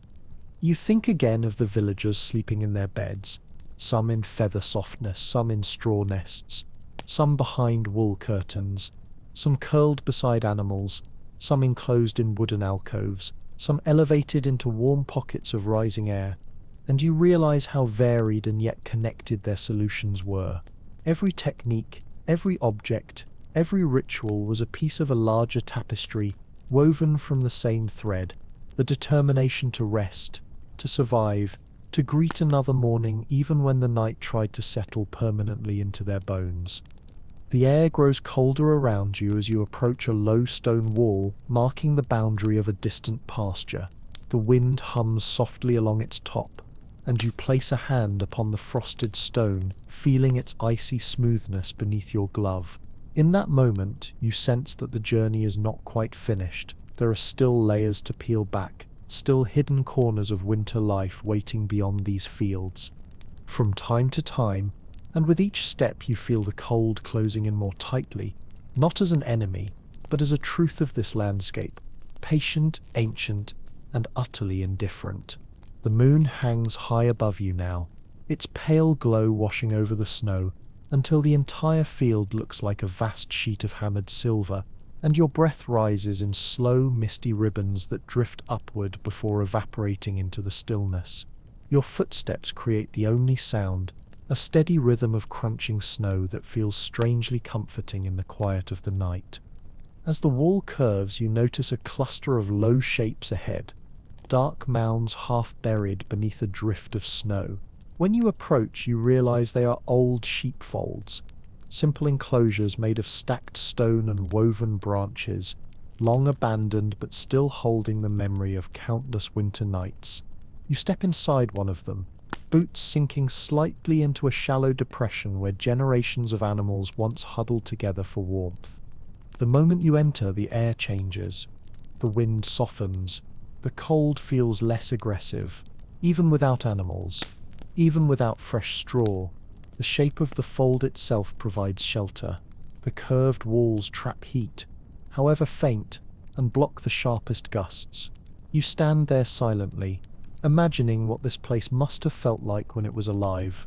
When sheep pressed tightly shoulder to shoulder, their wool thick with lanolin, their bodies radiating warmth into this enclosed space until the air inside grew soft and almost steamy, despite the winter just outside. You picture a shepherd sitting among them, pulling his cloak around his shoulders, leaning back against a warm fleece-covered side, and letting the steady breaths of the animals lull him into a shallow, drifting sleep. His dog lies at his feet, paws tucked beneath its chest, nose buried in its tail, keeping watch while its master rests. The shepherd dozes in tiny fragments, 5 minutes here, 10 minutes there, never too long, never too deeply, but enough to stay alive through the longest, coldest hours. The animals, unbothered, continue their quiet rhythm, shifting occasionally, sighing through warm muzzles, each movement a small gift of heat. You step deeper into the fold and run your hand across one of the stones. It is cold, but not as cold as it should be. The structure holds warmth the way cupped hands hold breath.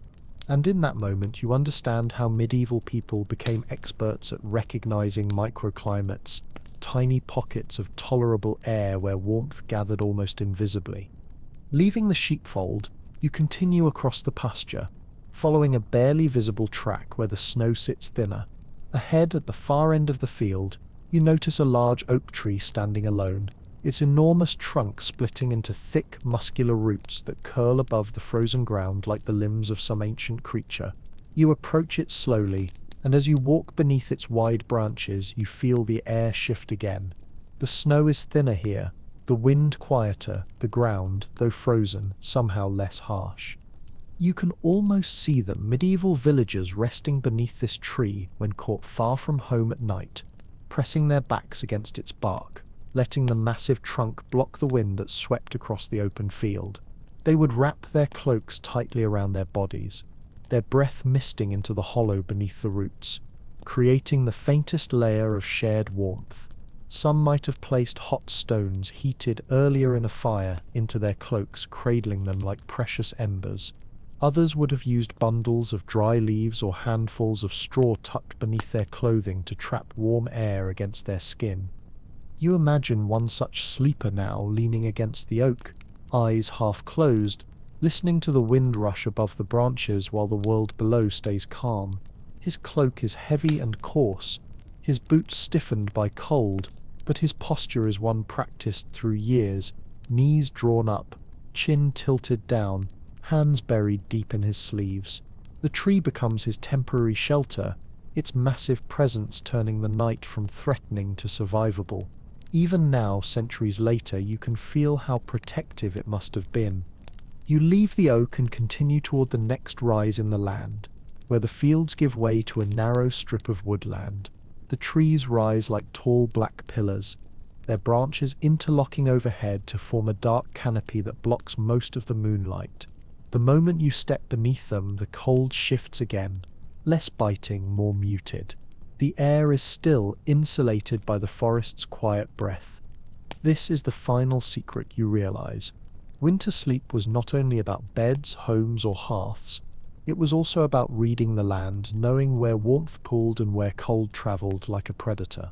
Medieval travellers understood which hollow in the earth trapped the least wind, which tree blocked the north gusts, which thickets held their own heat, which embankments were warmed by the last rays of the sun. They slept not just in beds but in landscapes, guided by instinct and inherited knowledge. You step between the trees, letting the forest surround you with its heavy silence, and for a long moment you feel everything you've learned tonight settle into place, not as separate stories but as a single truth.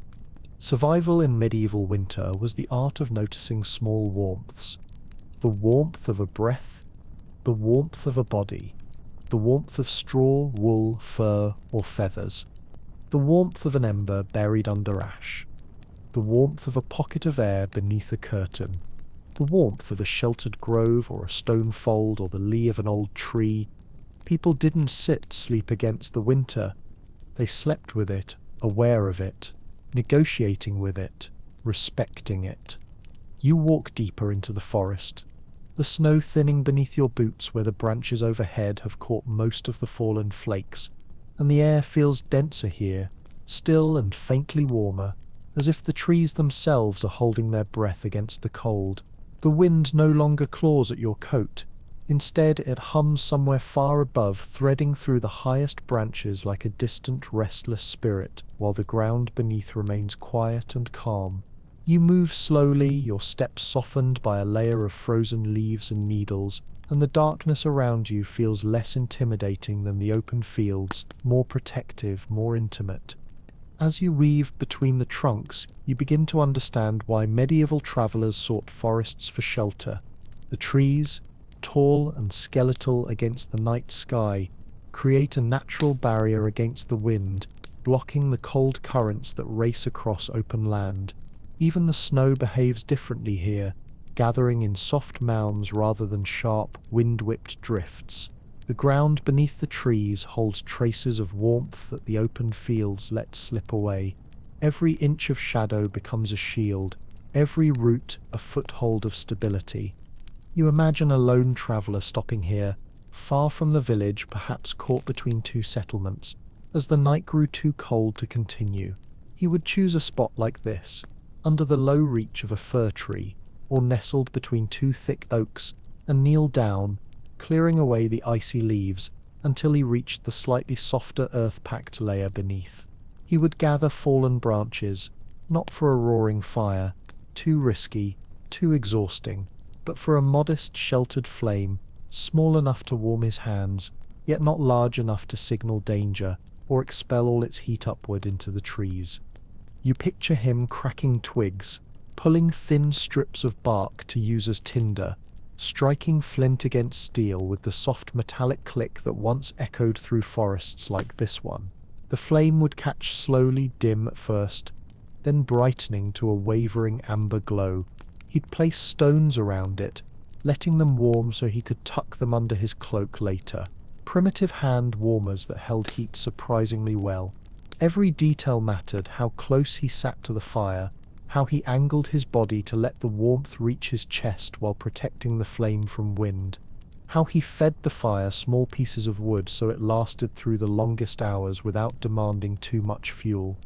You continue on, feeling the forest floor tilt downward, revealing a small frozen stream trickling quietly in a narrow trench. Its surface is a mixture of glassy ice and slow-moving water, and beside it lie several fallen branches forming a natural shelter. You crouch down and imagine a medieval sleeper resting here, someone who knew that running water creates a pocket of slightly warmer air. That low ground, though dangerous in open fields, could provide surprising comfort beneath dense tree cover. He would sit with his back against one of the fallen logs, the wood holding the faint memory of the day's warmth, and draw his cloak tightly around his shoulders. He might use extra layers of moss or dry leaves as padding beneath him, knowing that the ground steals heat faster than the wind. You imagine him tucking his wool cap lower, tugging his sleeves over his hands, curling himself into the smallest shape he can manage to reduce the surface his body exposes to the cold. Even here, in this solitude, he would not sleep deeply. Not for long, not with predators or snowstorms or freezing winds possibly shifting in the darkness. Instead, he would drift into a series of short, shallow rests, each no longer than the time it took for the fire to dim or for his dog, if he had one, to alert him with the slightest movement. His sleep would be woven through the night, like threads in a tapestry, moments of drifting warmth intertwined with moments of waking vigilance.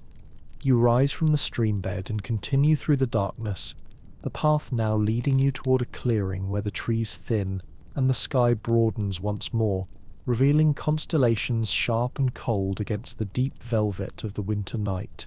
The stars are bright enough that they spill light onto the snow, scattering faint reflections that shimmer as you move. Here, in this open patch, you imagine another kind of sleeper, one who travelled with a group, perhaps a band of pilgrims or merchants journeying together, carrying goods wrapped in sacks, their hands tightening around walking sticks. As the night began to push them toward rest, they would stop in a place like this, still sheltered by the tree line but open enough to see the sky, to build a small shared fire, to prepare a communal sleeping space that offered safety in numbers. You picture them spreading thick wool cloaks onto the snow, layering them with straw or ferns they gathered earlier, creating a shared bed wider than a single blanket, warm simply because of how many bodies would settle upon it. The fire would be placed close enough to warm their faces, but far enough not to risk catching their cloaks. Their conversations would soften into quiet murmurs, stories of home, prayers whispered into the cold, worries spoken only in darkness. Then silence would settle as each person leaned into the warmth of the next, forming a single sleeping creature, multiple hearts, multiple breaths, shielded against the winter by proximity alone. You walk through the clearing, letting these visions pass through you, and you realize how profoundly communal medieval sleep could be. People did not simply lie down and close their eyes. They arranged themselves like pieces of a puzzle, finding the most efficient structure to resist the cold together. Wool, straw, embers, shared breath, layered cloaks, the warmth of animals or the shelter of trees. Every method was part of a quiet vocabulary of survival.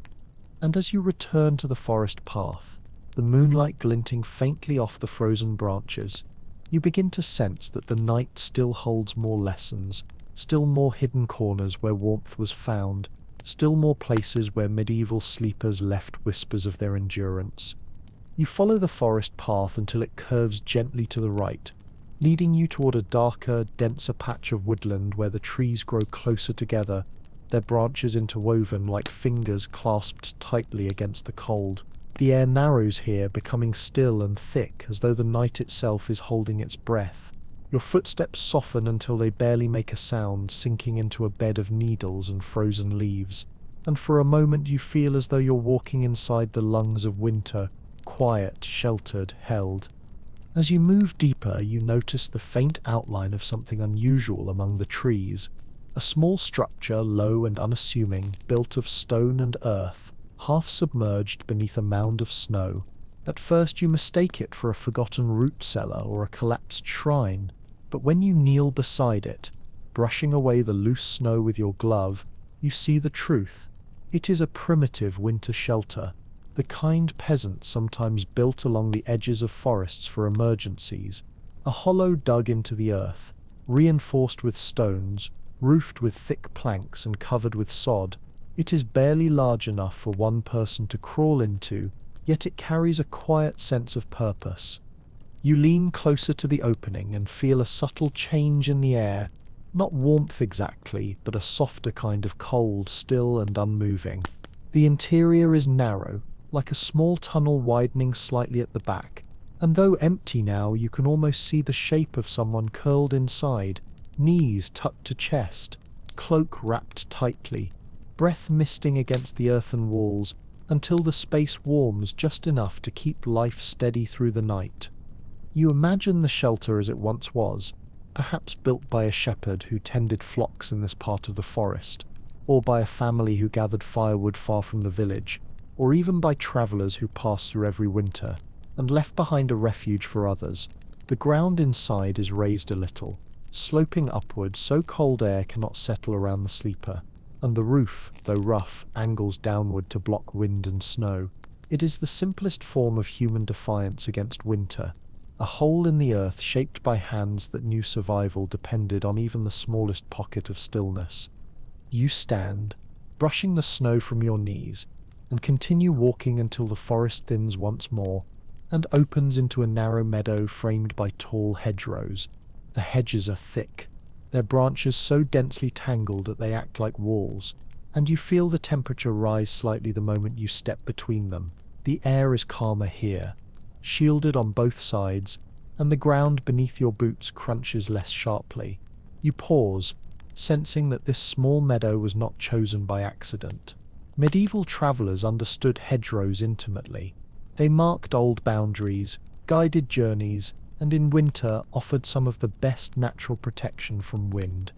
You picture a traveller slipping between these hedges late at night, relieved to find a sheltered corridor where the cold cannot strike as fiercely.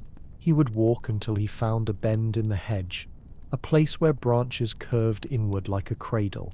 There he would sit, pulling his cloak around him, perhaps even lighting a tiny candle, sheltered behind a stone to give a bit of psychological comfort, because even the smallest flame, though too weak to warm the air, could warm the mind.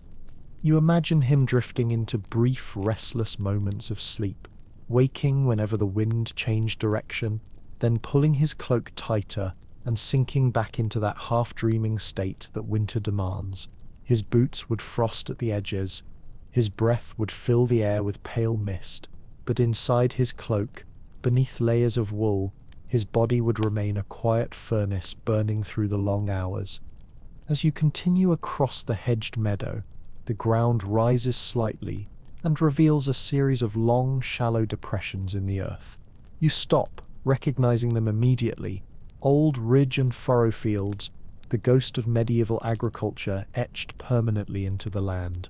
And it is here, unexpectedly, that you sense another secret of winter sleep, not in beds or cloaks or fires, but in the land itself. Ridge and furrow fields create natural troughs where wind is blocked and cold air pulls more predictably. You imagine a peasant returning home late across such a field during a brutal winter, knowing exactly which furrow offered the best shelter from the north wind. He might lie down just long enough to rest his aching legs, the curve of the land shielding his body. He would place his sack beneath his head, pull his cloak tight, and breathe slowly into the wool until the air beneath it warmed. These furrows, shaped by oxen and ploughs, became part of the winter survival landscape in ways no record fully explains. You continue walking until the meadow ends, giving way to another cluster of cottages, old, quiet, asleep beneath their snow-covered roofs. No smoke rises from their chimneys. The inhabitants are deep in their first sleep, the fire banked under ash, the rooms filled with slow, warm breaths. As you approach the nearest cottage, you pause, not to enter but to observe. Frost clings to the edges of the windows like delicate lace. A faint glow from embers flickers behind the shutters. You imagine the family inside, curled beneath wool blankets. Children at the warmest center, adults along the outer edges, their bodies forming a protective circle the same way animals huddle through winter nights. You stand there in the quiet, letting the image settle into you, and you realize once more that medieval winter sleep was not one ritual but dozens woven through fields, forests, barns, hedgerows, niches, and beds, shaped by instinct, community, and the raw necessity of surviving until dawn. You linger outside the sleeping cottage, the faint warmth behind its shutters brushing the cold air like a distant heartbeat, and as you step away from it, the wind shifts again, moving softly across your coat as if urging you onward toward the last, most hidden corners of medieval winter survival. The path ahead narrows into a thin ribbon of snow leading toward a row of low outbuildings, small barns, granaries, and work sheds, half shadowed beneath the slanting branches of a bare thorn hedge, their shapes huddled together like tired animals protecting themselves from the night. You walk slowly toward the nearest of these structures, a squat timber shed with its door barely hanging from one hinge, and push it open with a gentle creak. Inside, darkness gathers in thick folds, broken only by the silver thread of moonlight slipping through gaps in the walls. The air here is still, warmer than outside by just a hair, and carrying the faint, timeless scent of dried hay, old wood and dust. You realize that although this building is empty now, it once held something priceless on nights like this: insulation made of stored harvests. You imagine a stable packed with hay bales, carts loaded with sacks of grain, stacks of straw rising like golden walls. In winter, peasants often slept here, not by choice but by necessity, and though it might seem uncomfortable by modern standards, these barns were some of the warmest places in a medieval village.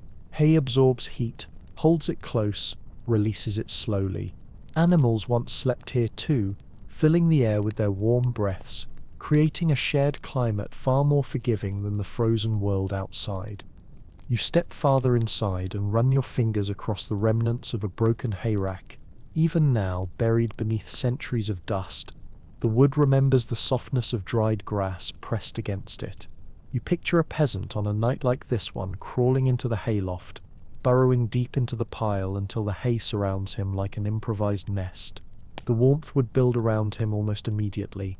Insulation created not from fabric or fire but from a simple material that humans and animals relied on for countless generations. You imagine him lying there, listening to the barn settle around him, the soft creak of beams contracting in the cold, the distant munch of animals shifting in their sleep, the slow drift of warm air rising from below. Sometimes he would tuck a handful of straw beneath his cloak to trap heat closer to his chest. Sometimes he would sleep with a small clay pot containing embers cushioned inside layers of wool, careful to keep it from tipping. And if he shared the space with livestock, their steady presence would comfort him, turning the barn into a shared living furnace. Leaving the shed, you follow a row of similar buildings until you reach one larger than the rest, its roof sagging but still intact. When you step inside, you realize this must have been a workshop of some kind. Tools hang rusted along the walls, and a long workbench stands beneath a shuttered window. Even here, in this unlikely place, you sense a vestige of winter sleep. Many craftsmen worked late into the evening, especially in the cold months when daylight was scarce, and sometimes they chose to sleep, where they worked to conserve heat, using their own bodies as the final source of warmth once the tools were set aside. You picture a carpenter finishing his tasks long after sunset, the hearth coals dying, the workshop chilled but not yet bitterly cold. Rather than walking home through a storm or freezing dark, he would pull a cloak over his shoulders, lay down atop piled sacks or wool scraps, and drift into a few hours of rest before beginning again at dawn. Sleep was not a ritual of softness. It was a strategic pause woven into the rhythms of labor and survival.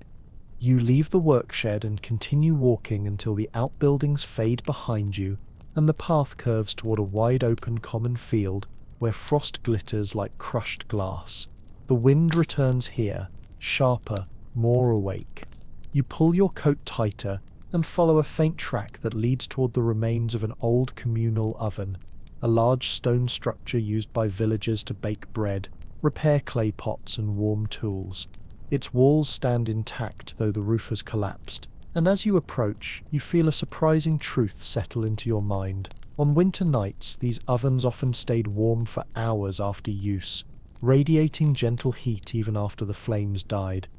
You step inside the broken oven house, and though no heat remains now, you can picture it clearly, a stone chamber glowing with fading warmth, while villagers gathered close to its walls, pressing their backs against the stones, letting the residual heat seep into their clothes.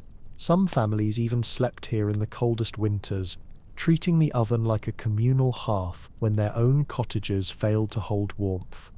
You imagine them curled along the curved wall, children tucked between adults, blankets spread across the floor, embers glowing behind the iron grate. The walls would radiate warmth slowly, generously, making the oven a rare sanctuary of winter comfort. It was not glamorous, but it was effective, one of the few places where warmth did not depend entirely on fragile fire. Leaving the oven house, you walk farther across the field until the land dips gently and reveals a shallow pond frozen solid. You pause at its edge, the surface glinting under the moonlight like a pane of dark glass, and recall another quiet truth of medieval life. People adjusted their sleep schedules to winter itself. Nights were unimaginably long, stretching up to 16 hours in some regions, and people often slept in segmented patterns. First sleep, then a wakeful period, then second sleep. This was normal, healthy, expected. You picture someone waking in the dark of their cottage, long before dawn, listening to the coals crackle faintly beneath the ash, whispering a short prayer or tending the fire, checking the sleeping children, then slipping back beneath the blankets for the second phase of rest. Winter turned sleep into a rhythm, not a single moment. Rest was a woven thing. You step away from the pond and walk, until the land rises again, guiding you toward a cluster of trees whose roots twist and coil above the frozen earth. And here, perhaps more than anywhere else tonight, you understand how deeply winter shaped the medieval world. People didn't fight the cold. They learned its patterns, respected its dangers, and found warmth in the small spaces it allowed. Beds were warm, but so were barns. Cloaks were warm, but so were hedgerows. Fire was warm, but so were sleeping bodies pressed together. Winter was harsh, but humans were persistent. You walk past the twisted roots and into a small grove where the trees stand close, forming a kind of natural chamber beneath the night sky. The cold presses in again, but here it feels gentler, diffused by the thick lattice of branches above you. For a moment you pause, listening to the quiet, and realize that this grove, like the sheepfold, the hedgerow, the barn, holds its own small lesson about medieval winter life. Every feature of the landscape could become a shelter, if one understood the cold deeply enough. As you step out of the grove, the terrain changes once more. The forest thins, giving way to a wide open pasture dotted with low circular stone rings. The remnants of ancient charcoal burners' pits and temporary work sites where woodsmen once cut timber, made charcoal or collected resin from trees. These places, though deserted now, once held life and heat in abundance. And in winter, when work slowed and fires burned late into the night, labourers would sometimes rest right here, close to the glowing heaps of char and ash. You approach one of the rings and kneel beside it. The stones are blackened, dusted with the memory of ancient fires, and for a moment you can almost feel the phantom warmth rising from them. You imagine a group of charcoal burners working late, tending their smouldering mound, adjusting vents and shoveling embers while snow fell softly onto the clearing. When exhaustion settled in, they didn't go home. They slept beside the slow-burning charcoal pile, wrapped in cloaks stiff with soot, using both the earth and the dying fire to survive the night. Their sleep was shallow and vigilant. They woke often to ensure the fire didn't flare too hot or die too quickly, but the glow of the coals kept the worst of the cold at bay. These men slept differently than villagers in warm feather beds, differently than shepherds curled among sheep, differently than peasants behind thick curtains. Yet the goal was the same: capture warmth wherever warmth chose to linger. You rise and move farther across the pasture until the land dips again, and you find yourself on a narrow path leading toward a small mill by a frozen stream. The mill wheel is locked in place by ice, shining like a massive black spine against the moonlight, and the building itself leans slightly, weary from centuries of windstorms and winters. Yet, as you step inside, you feel a surprising shift. The air is calmer than outside, the cold less bitter, the silence deeper. Mills, like barns, were common emergency shelters. Their thick stone walls and raised floors created environments where the cold could be managed, even without a fire. And because mills were often built over running water, the constant movement beneath the floor created tiny fluctuations in temperature, barely noticeable by modern standards, but significant to someone trying to survive a winter night. You imagine a miller sleeping here during harsh winters, or someone caught on the road taking refuge inside, curling up beside sacks of ground grain. Grain holds heat, it insulates the air.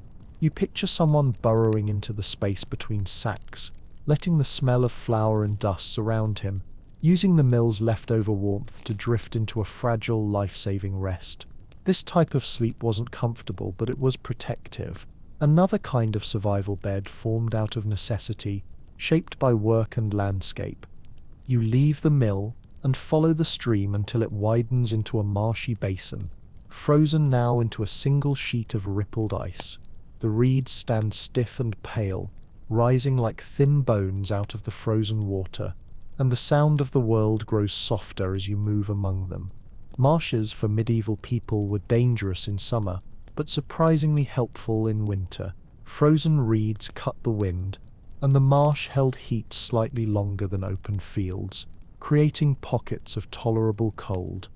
You imagine someone moving carefully through this frozen wetland, perhaps a fisherman returning late after checking winter traps, searching for a place to rest. He would crouch among the reeds, pulling his hood low, letting the dense vegetation block the wind. He'd tuck his hands beneath his cloak and drift into short, sharp bursts of sleep, each one only minutes long, waking every few breaths to check for danger or the shifting of the ice. His sleep, like so many others, was a negotiation with nature, a surrender to exhaustion held firm by instinct. You walk beyond the marsh until the land rises again and reveals a stone fence dividing the fields. Beyond it, a small hut sits against the slope, its roof collapsed but its foundation intact. You enter through the empty doorway and immediately feel the stillness. The walls, thick and low, trap the air better than the open field. You imagine a night watchman or shepherd using this hut centuries ago, lying on a cloak spread across the cold floor while listening to the distant howl of winter winds racing across the hills. Inside this little shelter, you finally understand something that has been quietly building in your mind. Winter sleep was everywhere. It lived in forests and barns, in hedgerows and workshops, in mills and marshes, in beds and alcoves and makeshift holes in the ground. Medieval people did not rely on one type of warmth. They collected warmth, borrowed it, guarded it, shaped it from whatever the world offered. And now, as you step out of the ruined hut, you see something ahead, a faint glow flickering atop the next hill. Not fire, but moonlight reflecting off frost-coated branches, shining like silver threads. The path bends upward, inviting you to continue your journey through this long, ancient night, where every step reveals another quiet truth about how humans once slept through the coldest winters imaginable. You climb the gentle slope toward that pale shimmer on the hill, your boots sinking softly into the powdery snow, and as you reach the crest, the landscape unfolds in a way that steals your breath, not with beauty, though it has that too, but with the quiet, vast severity of winter nights that shape the rhythm of entire civilizations. The frost-covered branches glitter like strands of spun glass, each one catching the moonlight in small trembling sparks, and beneath them lies a wide-open winter common, a shared grazing field that stretches almost endlessly in the dim silver glow. You pause here, letting the cold sweep around you, and you realize that this type of land, flat, exposed, seemingly unforgiving, also played its role in medieval survival. In summer, families grazed animals here, collected wild herbs, cut turf for burning, or dried hay. But in winter, this same common turned into a place of transition, a space people crossed quickly on their way between warmer refuges. You imagine a small group of villagers making this crossing late in a winter evening, their cloaks whipping in the wind, their faces hidden inside wool hoods. They're planning to reach a neighbor's cottage before night deepens, knowing that winter hospitality was not a courtesy but a shared survival pact. The common is dangerous. They do not linger. They walk fast, leaning into the cold, their breath rising like smoke, their boots striking a hurried rhythm across the frozen turf. Even this brief crossing is part of the nightly sleep ritual, moving from one safe pocket of warmth to another. As you descend into the common, you notice something half buried in snow, near a slight rise in the ground.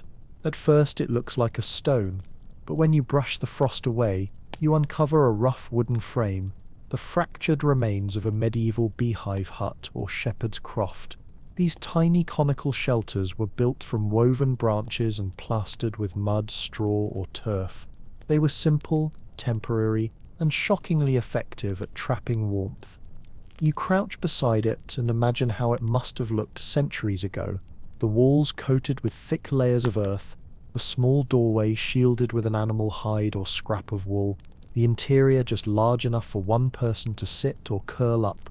Inside, travelers or shepherds would light a thumb-sized flame, barely more than a spark, and it would be enough to warm the earthen chamber into something survivable. You picture a shepherd settling into the croft, pulling the hide across the entrance, listening to the wind thrash against the turf, but unable to penetrate the thick layers. His breath warms the walls. His wool cloak traps rising heat, and within minutes the hut becomes a tiny sanctuary, a seed of warmth surrounded by a winter that could kill anything left in the open. You leave the croft and continue across the common until the path narrows again, leading toward a curious structure at the far edge of the field. An old lich gate, the roofed gateway used in medieval England at the entrance to churchyards.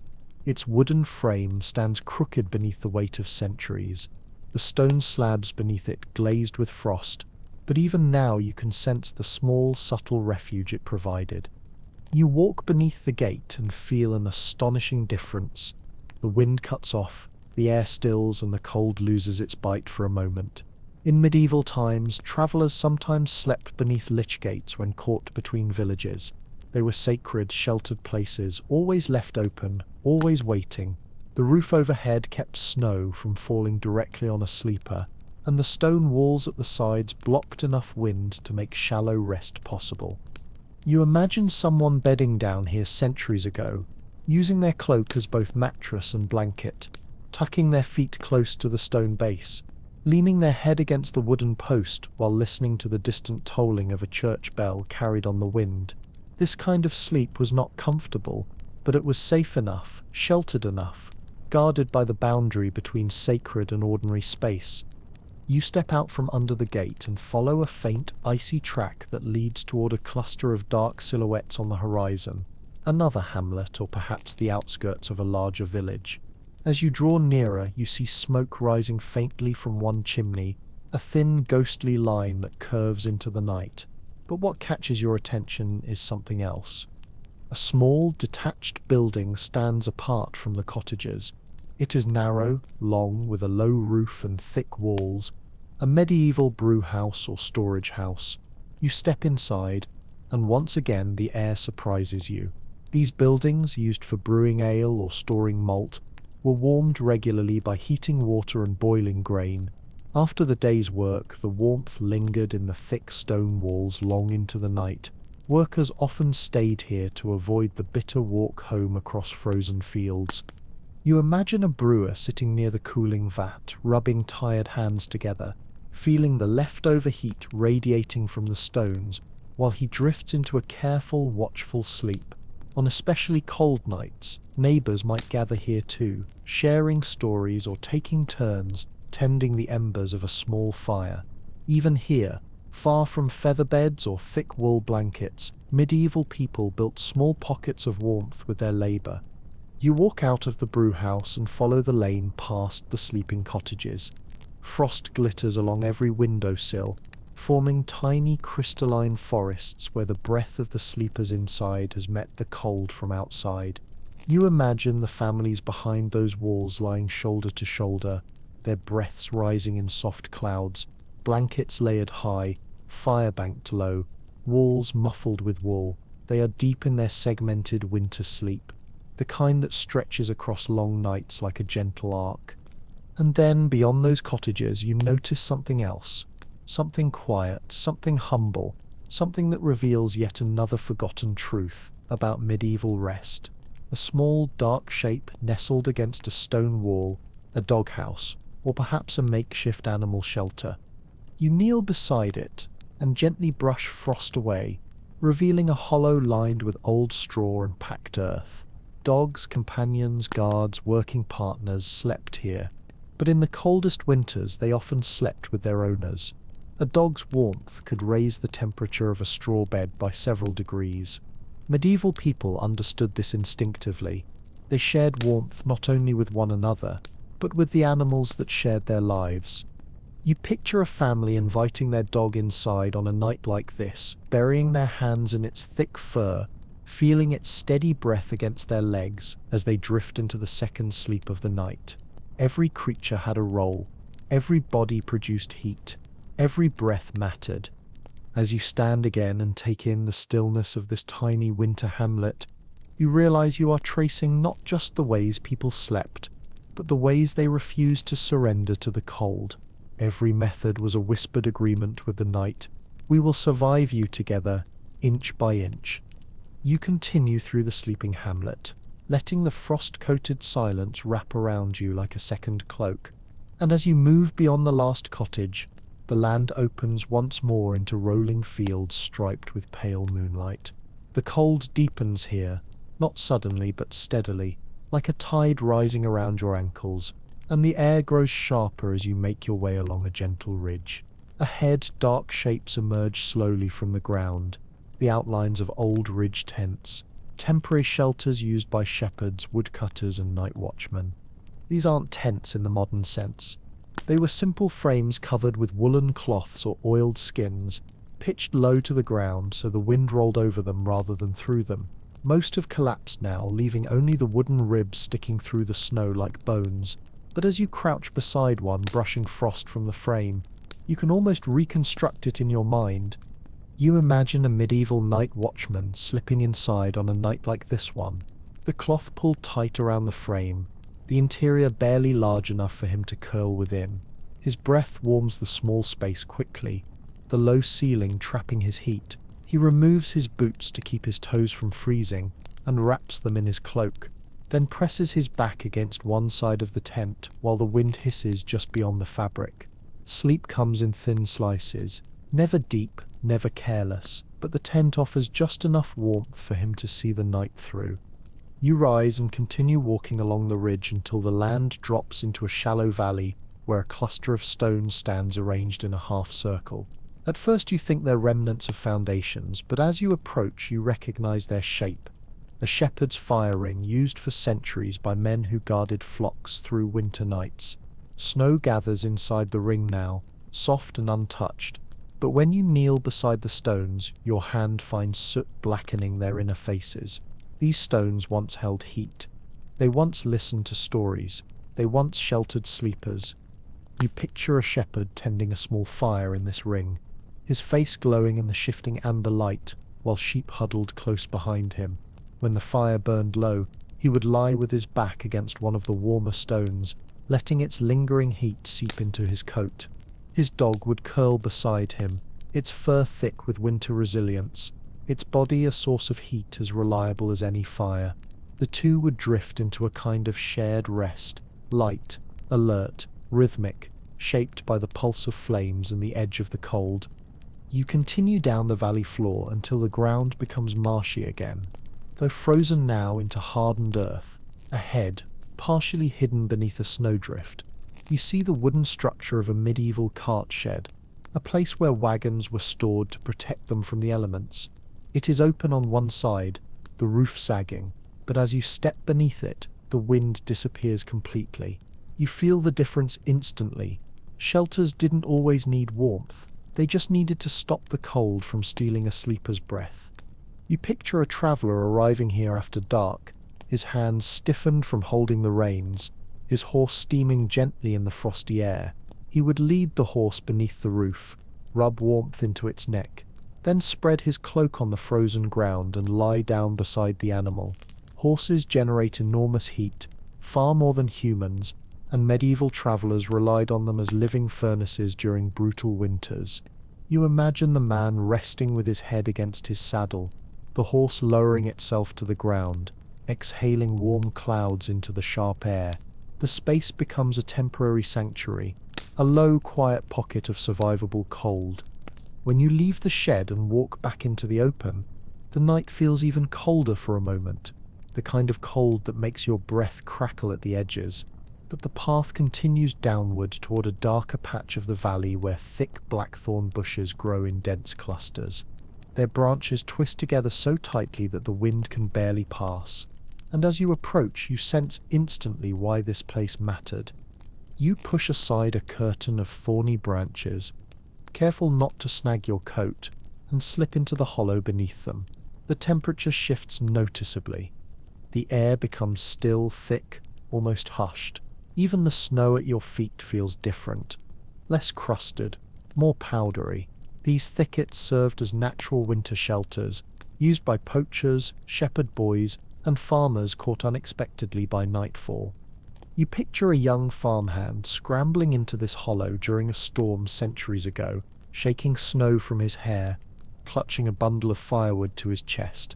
He would kneel in the darkness, pull his cloak around him, and feel the immediate relief of the thorny cocoon shielding him from the wind. Maybe he had a small loaf of bread, maybe a piece of cheese, maybe just his own breath to warm the air around him. But here, beneath the tangled branches, he could rest. He could drift for a few blessed minutes into shallow, restorative sleep. You crawl out of the thicket and make your way toward the faint outline of stone emerging from the far edge of the valley.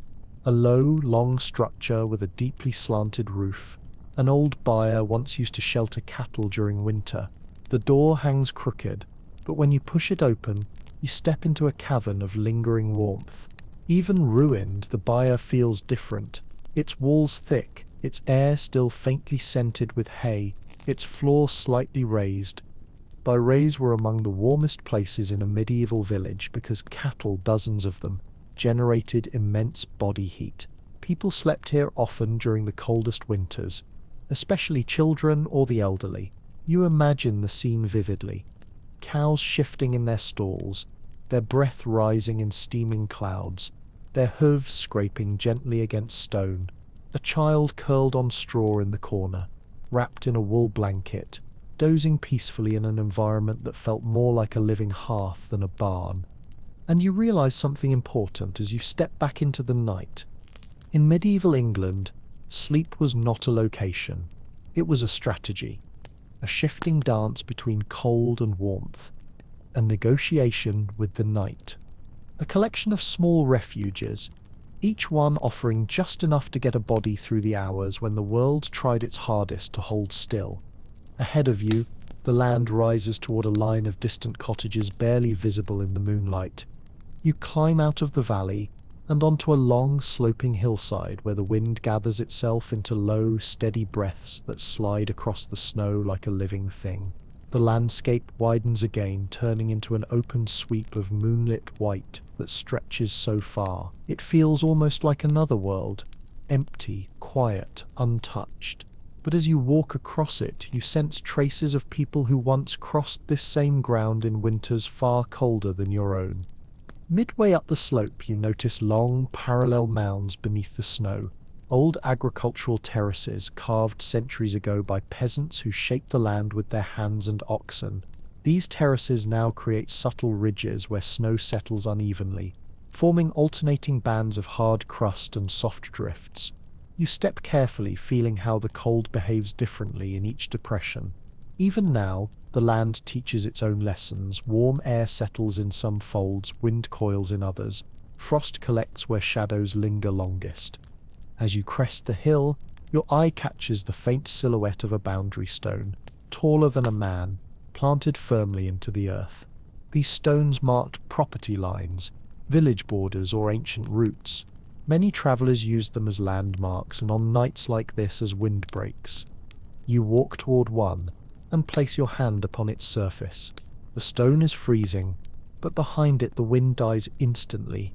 You circle around to the lee side and feel a startling difference in temperature. A medieval traveler would have known this instinctively.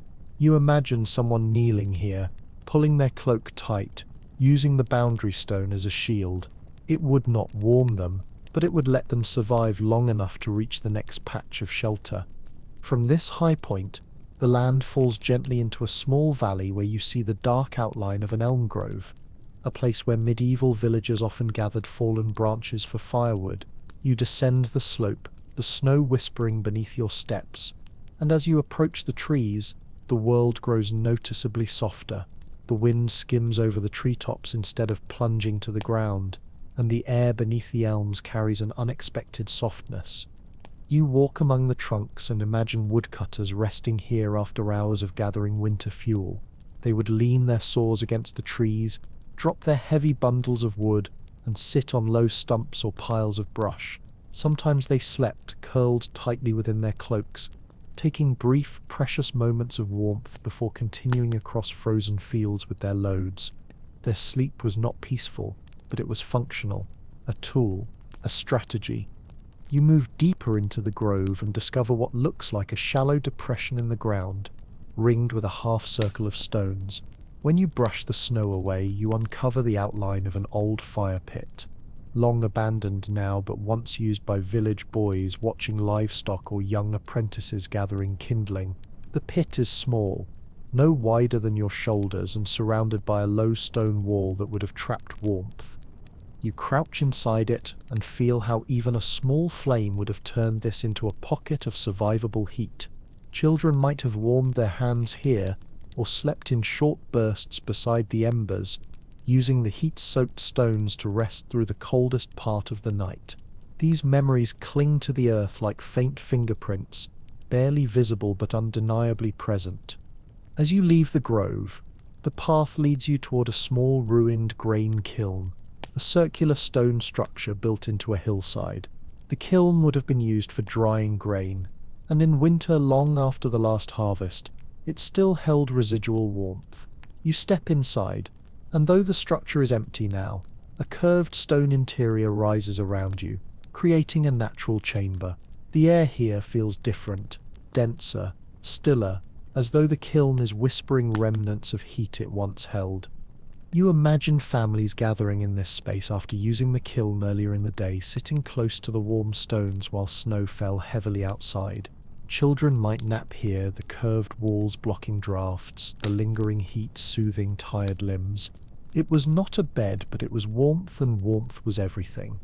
You exit the kiln and follow the track until it reaches a cluster of large, dark shapes that resolve into hay ricks, massive stacks of hay, raised on stone stilts to keep rodents out. Even in winter, these ricks offered surprising shelter.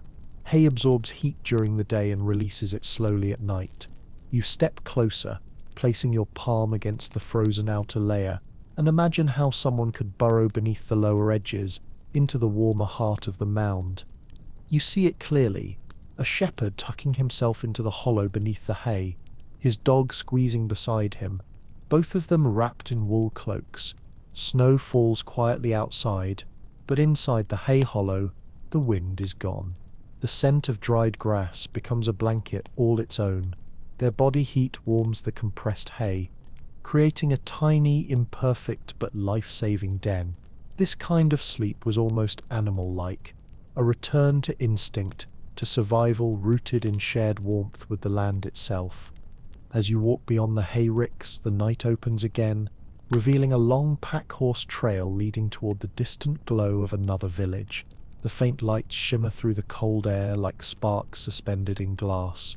You follow the trail, knowing instinctively that medieval travelers often rested along these very roads. You imagine a pack-horse, sturdy, shaggy, breathing warm gusts into the cold, standing still while its owner leans against it, eyes half closed, giving in to a shallow, stolen moment of rest. The horse shifts its weight, snorts softly, and the man adjusts his cloak around him, taking just enough warmth to survive the next hour of travel. This was winter sleep too, fragmented, shared, born out of necessity more than comfort. You continue down the trail as the lights ahead brighten slightly, promising yet another cluster of stories, yet another layer of winter survival waiting to be uncovered.